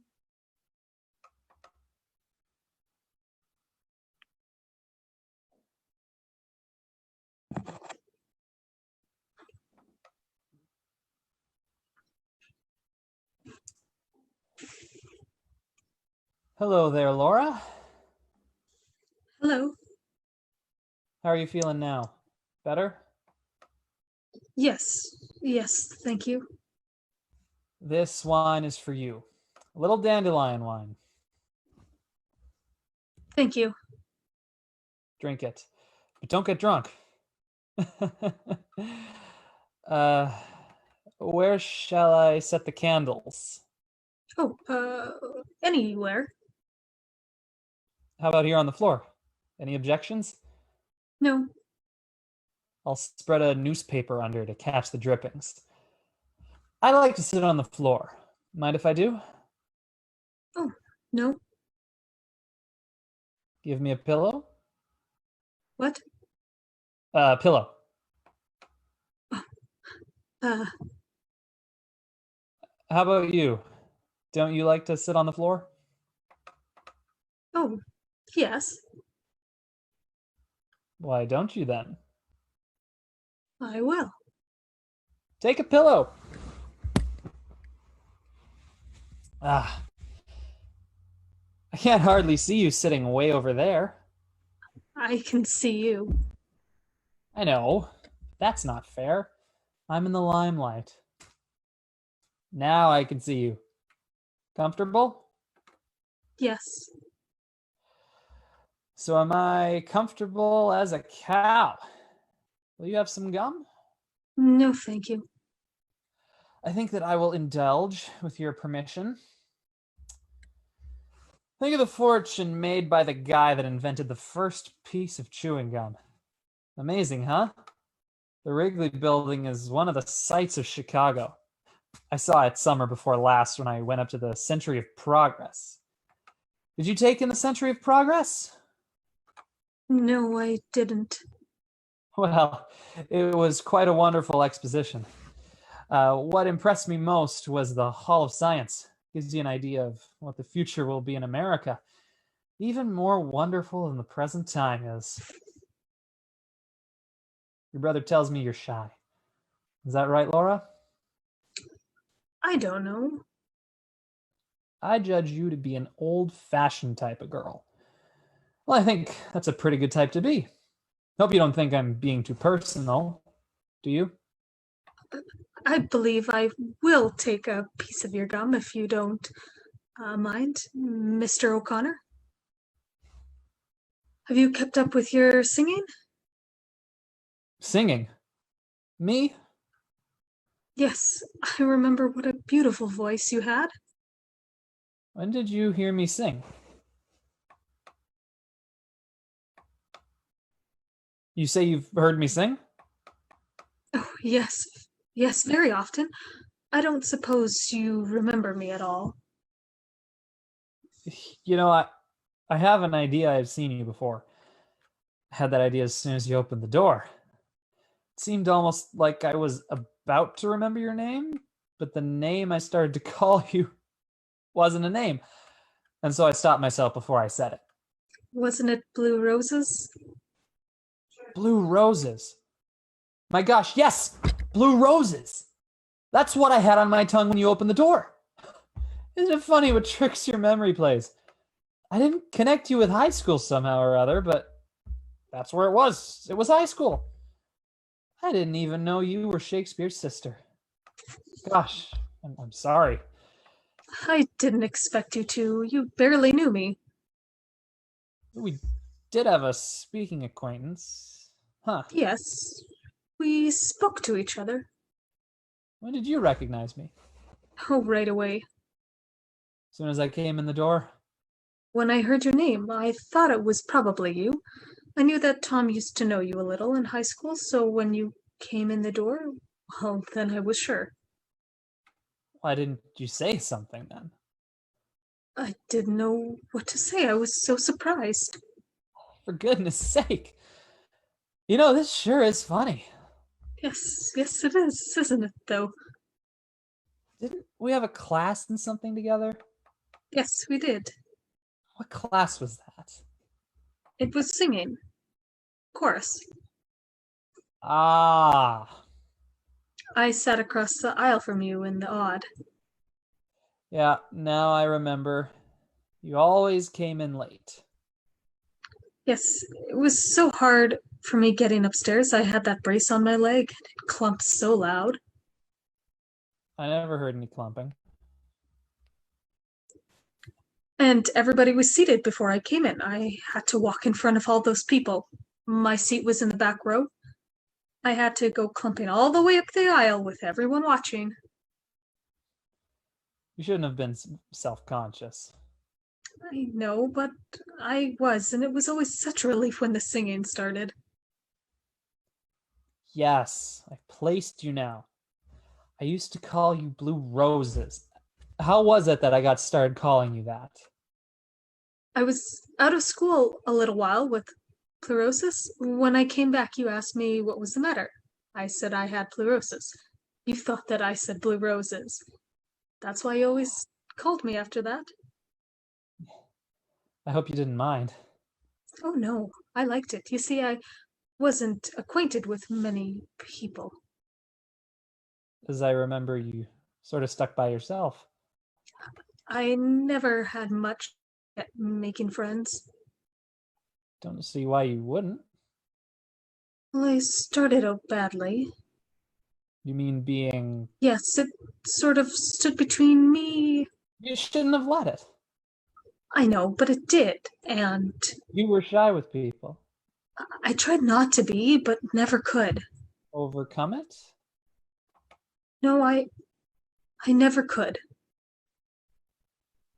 I guess being shy is something you have to work out kind of gradually. Yes, I guess it is. Takes time.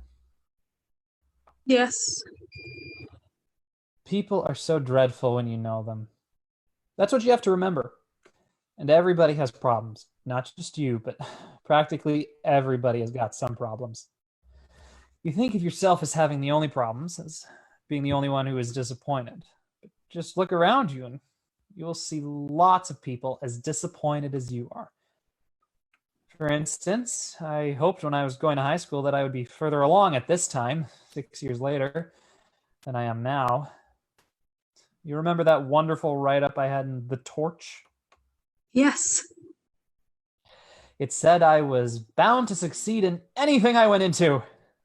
Holy jeez, The Torch! Here you are in the Pirates of Penzance. I sang the baritone lead in that operetta. So beautifully. Ah, Yes, yes, beautifully. Beautifully. you heard me. All 3 times. No. Yes, All 3 performances? yes. Why? I wanted to ask you to autograph my program. Why didn't you ask me to?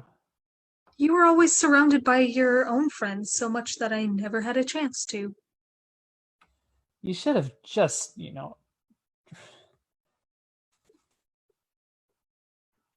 Well, I thought you might think I was. thought I might think you was what? Oh, I was beleaguered by females in those days. we're terribly popular. Yeah, You had such a friendly way. I was spoiled in high school. Everybody liked you. Including you? I. Yes, I did too. Well, well, well. Give me that program, Laura. Here you are. Better late than never. What a surprise. My signature isn't worth very much right now. But someday, maybe, it will increase in value. Being disappointed is one thing, and being discouraged is something else. I am disappointed, but I am not discouraged. I'm 23 years old. How old are you? I'll be 24 in June. That's not old age. No, but You finished high school? I didn't go back. I mean, you dropped out. I made bad grades in my final examinations. How is Emily Missenbach? Getting along? Oh, that crowdhead? Why do you call her that? That's what she was. You're not still going with her? I never see her. It said in the personal section that you were engaged. I know, but I wasn't impressed by that propaganda. It wasn't the truth? Only in Emily's optimistic opinion. Oh.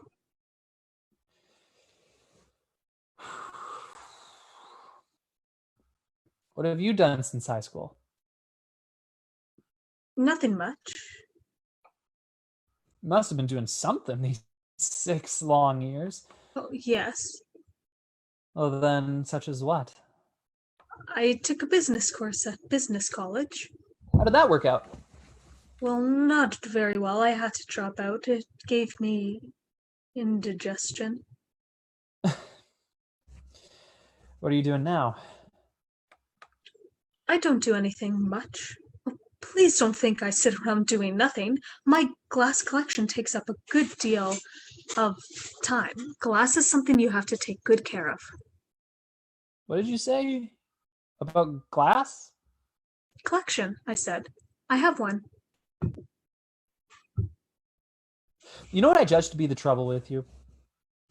Inferiority complex. Know what that is?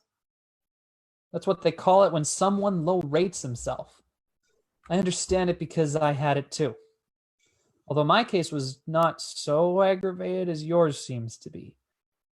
I had it until I took up public speaking, developed my voice, and learned that I had an aptitude for science.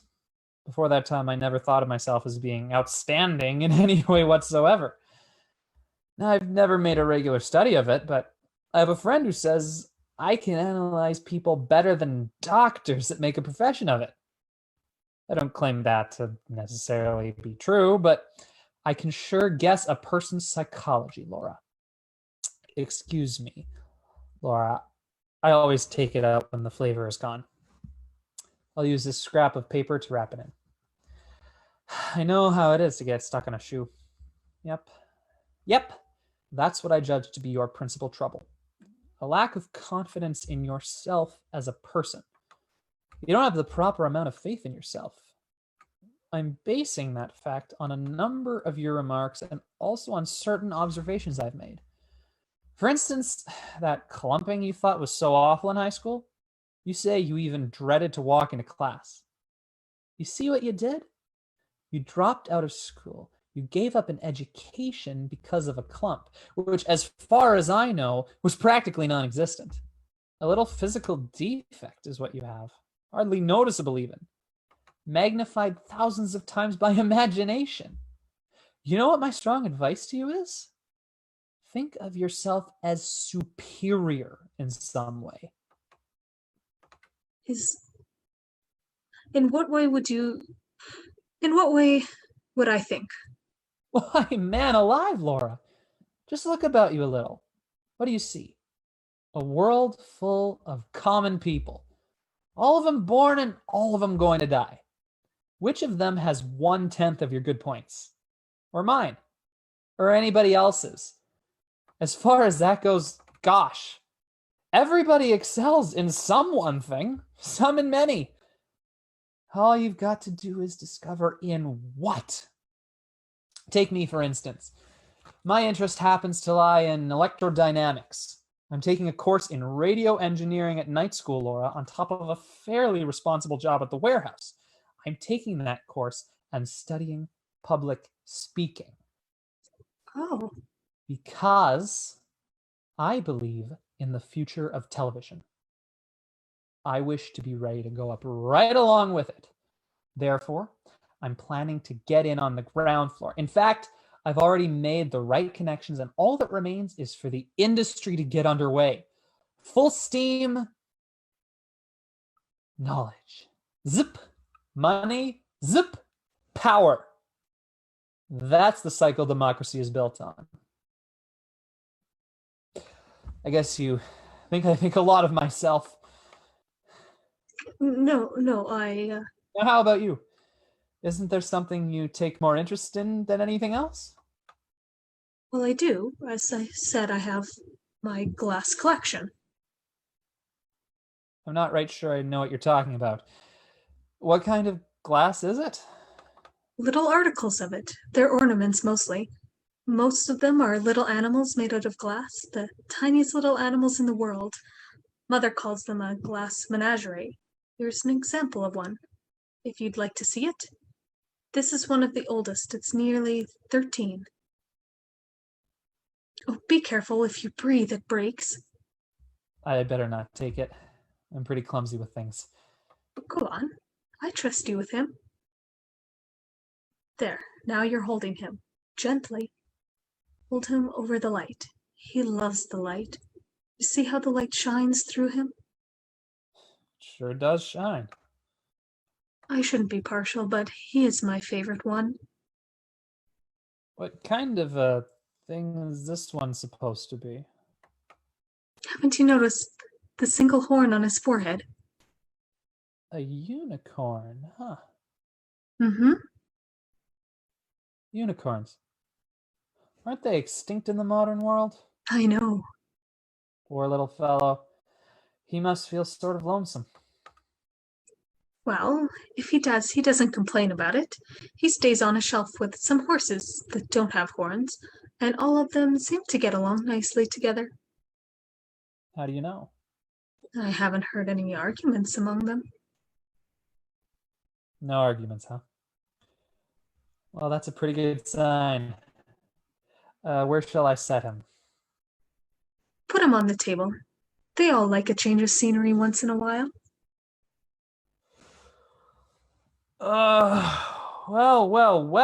Well.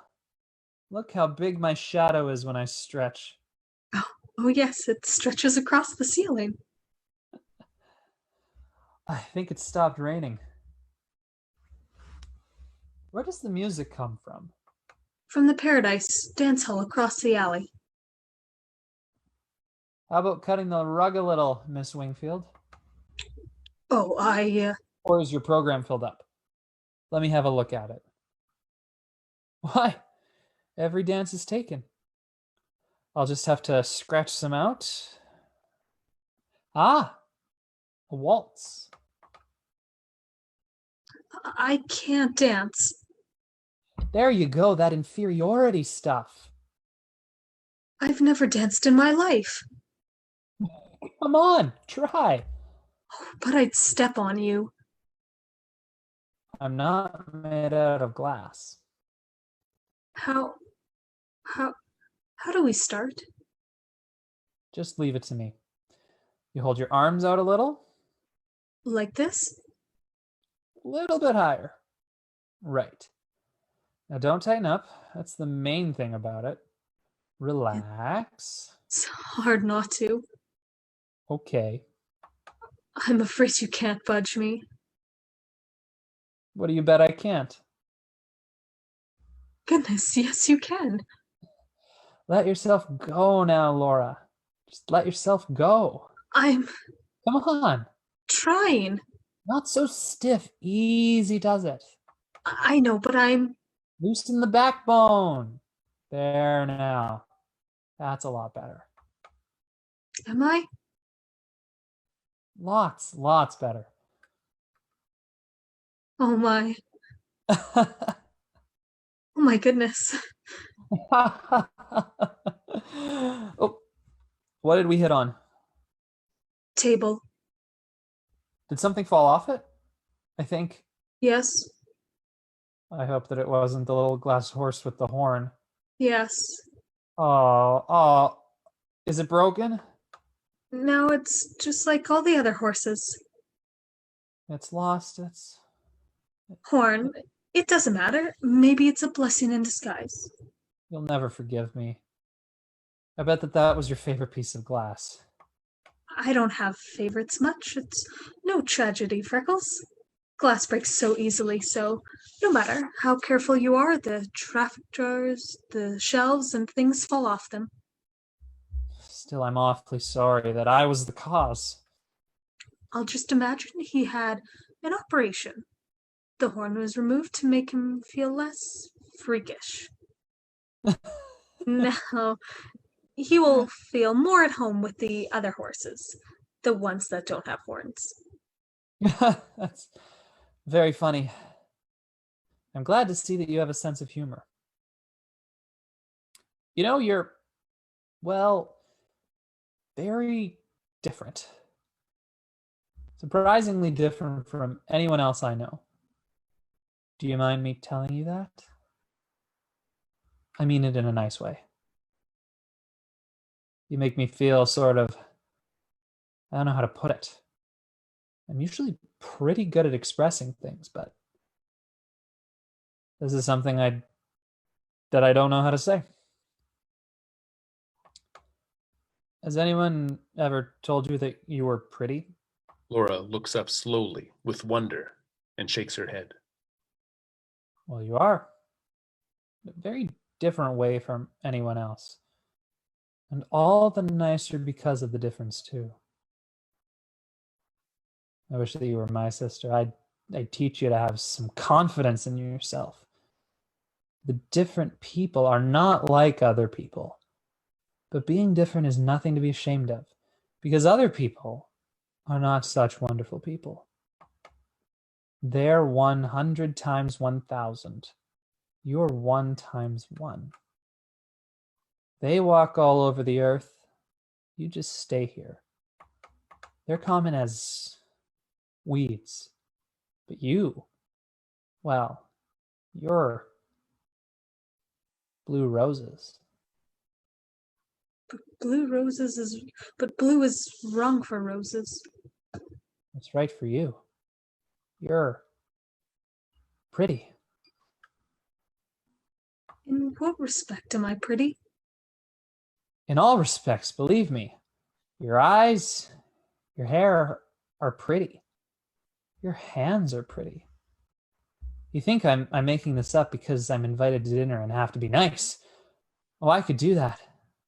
I could put on an act for you, Laura, and say lots of things without being very sincere. But this time I am. I'm talking to you sincerely.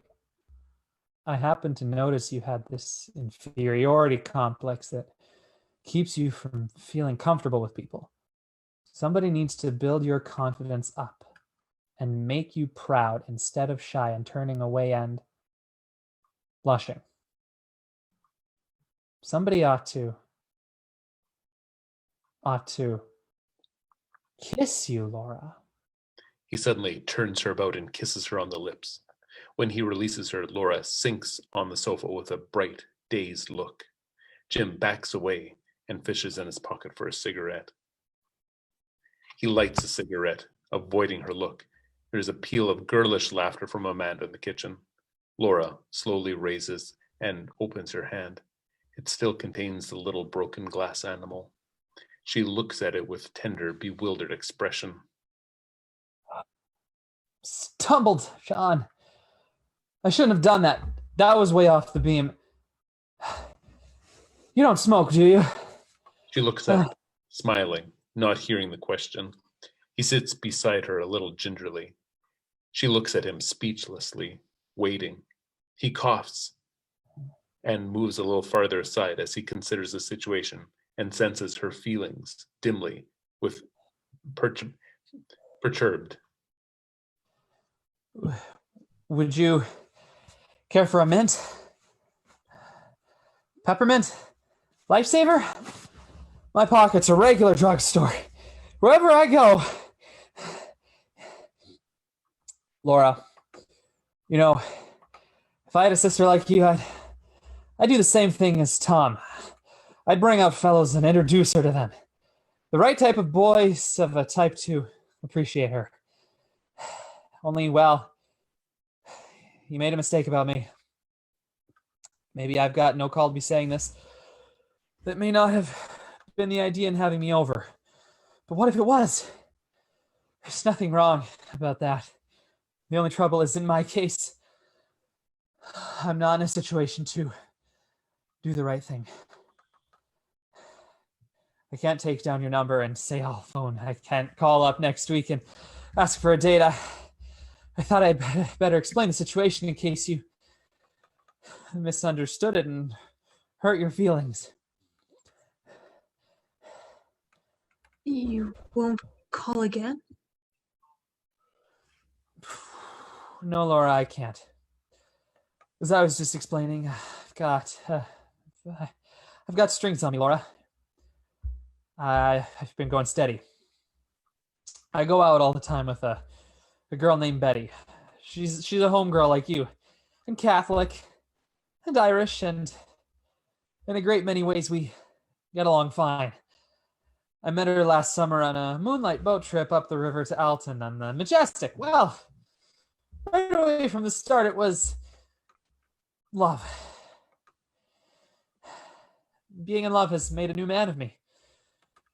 The power of love is really pretty tremendous. Love is something that changes the whole world, Laura. It happened that Betty's aunt took sick.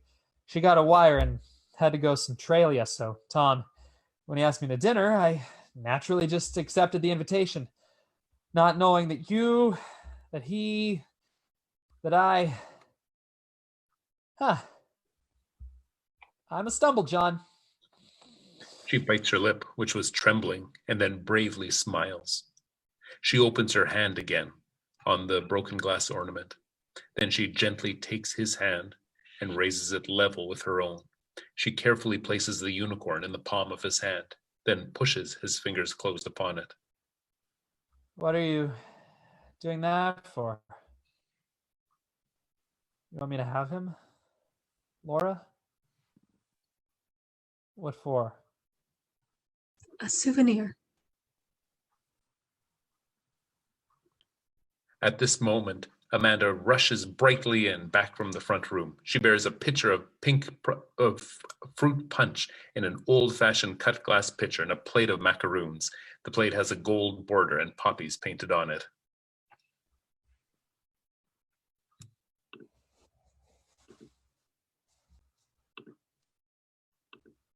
Well, well, well, isn't the air delightful after the shower? I've made you children a little liquid refreshment. Jim, do you know what that song, Lemonade? Lemonade, lemonade made in the shade and stirred with a spade. Good enough for any old maid. No, I never heard it. Why, Laura, you look so serious. We are having a serious conversation. Good. Now you're better acquainted.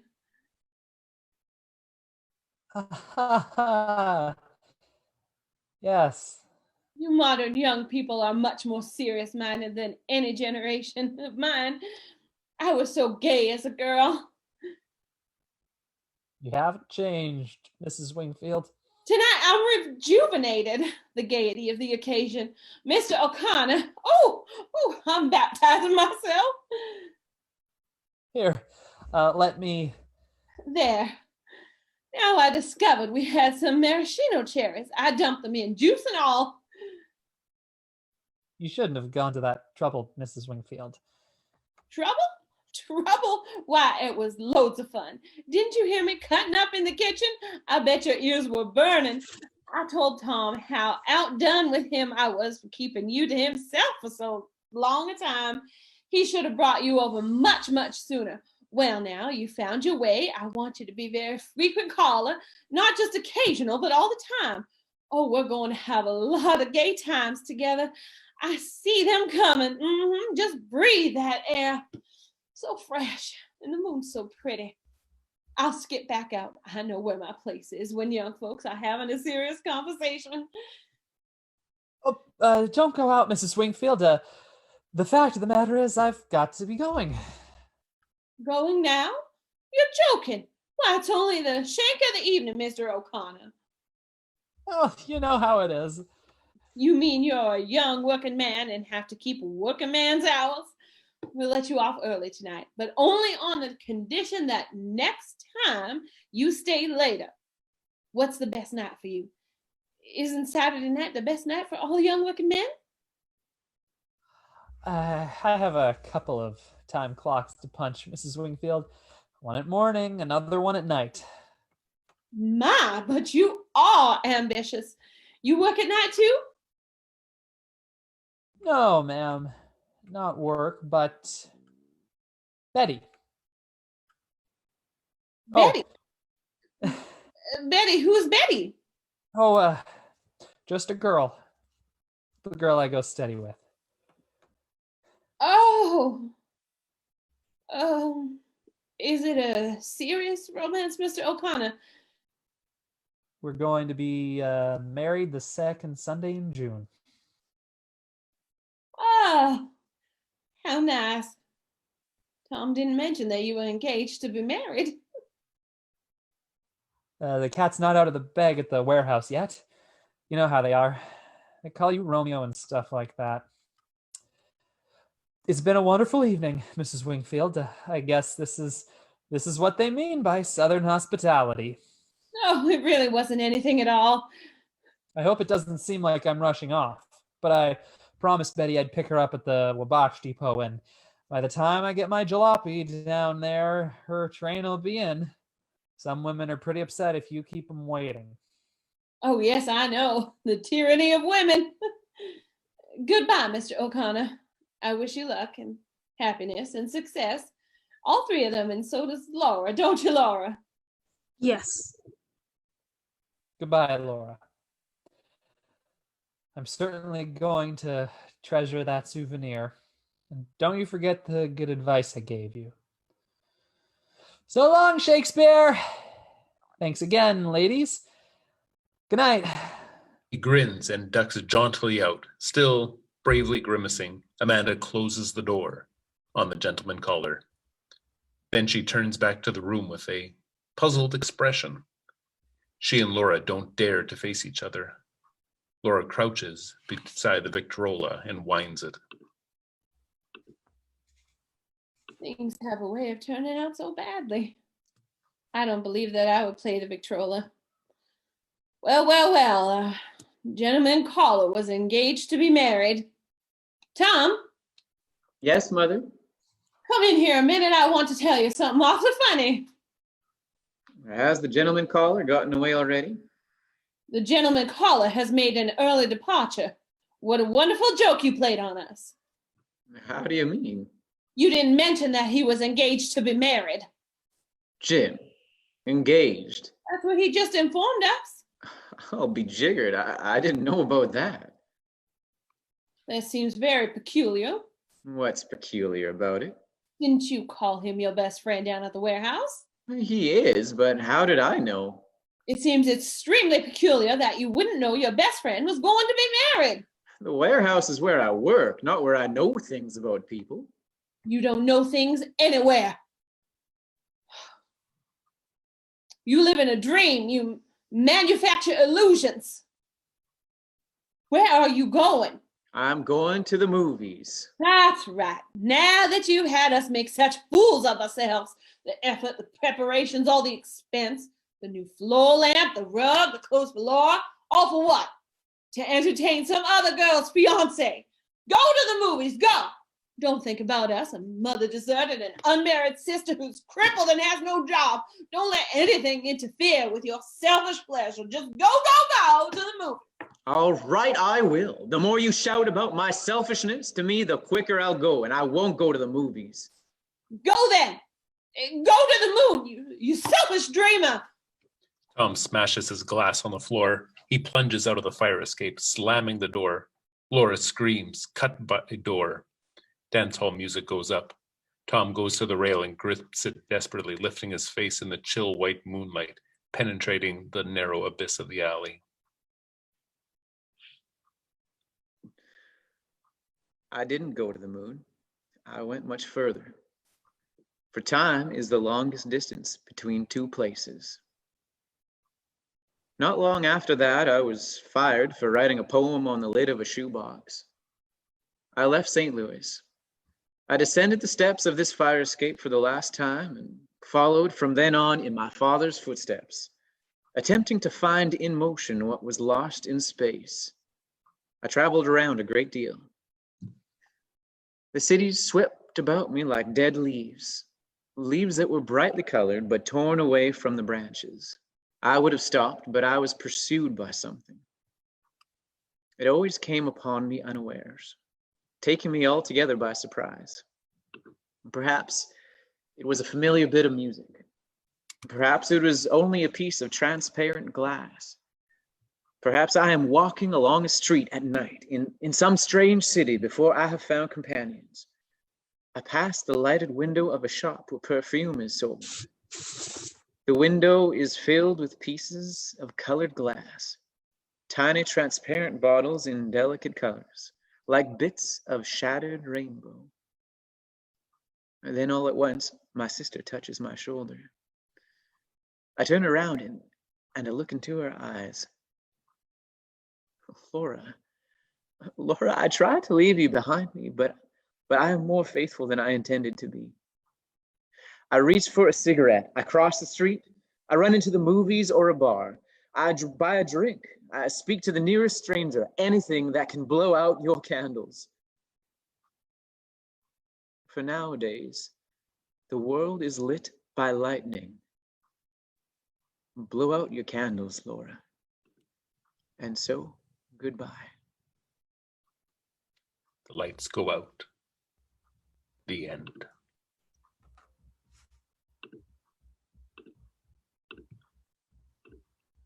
And that is The Glass Menagerie by Tennessee Williams. Thank you very much for joining us, everyone. Big thank you to Mr. Kyle Friesen, to Meg Pfeiffer-Brandt, to Keisha Peters, and Mr. Dryden Diltz. Thank you so much for that stirring reading of such a moving and haunting play. It's so beautiful and so awful, and it's so perfectly written, and you folks have done a great job of reading it for us here tonight, so we really appreciate that. Thank you very much. Just a reminder of everything that we have got lined up for the next little while. We've got plays coming up for, where do we go now? Are we there? Oh, right. Wait, where is it now? There we go. So we've got our lineup for the next few weeks. We want to keep on reading these wonderful scripts and just being able to enjoy the written word and let our imagination build the show in our minds. Next week, we'll be reading The Wild Guys, a play about 4 middle-aged men heading out onto a wild exploration to try and discover what it means to be a modern man. That'll be read by some more wonderful local Winnipeg and Steinbach-based talent. So we're really looking forward to that. So that'll be next Saturday, 7 p.m. right here on the Real Life Entertainment Facebook page. Thanks again for joining us, and have yourselves a wonderful rest of the week. Stay safe and take care.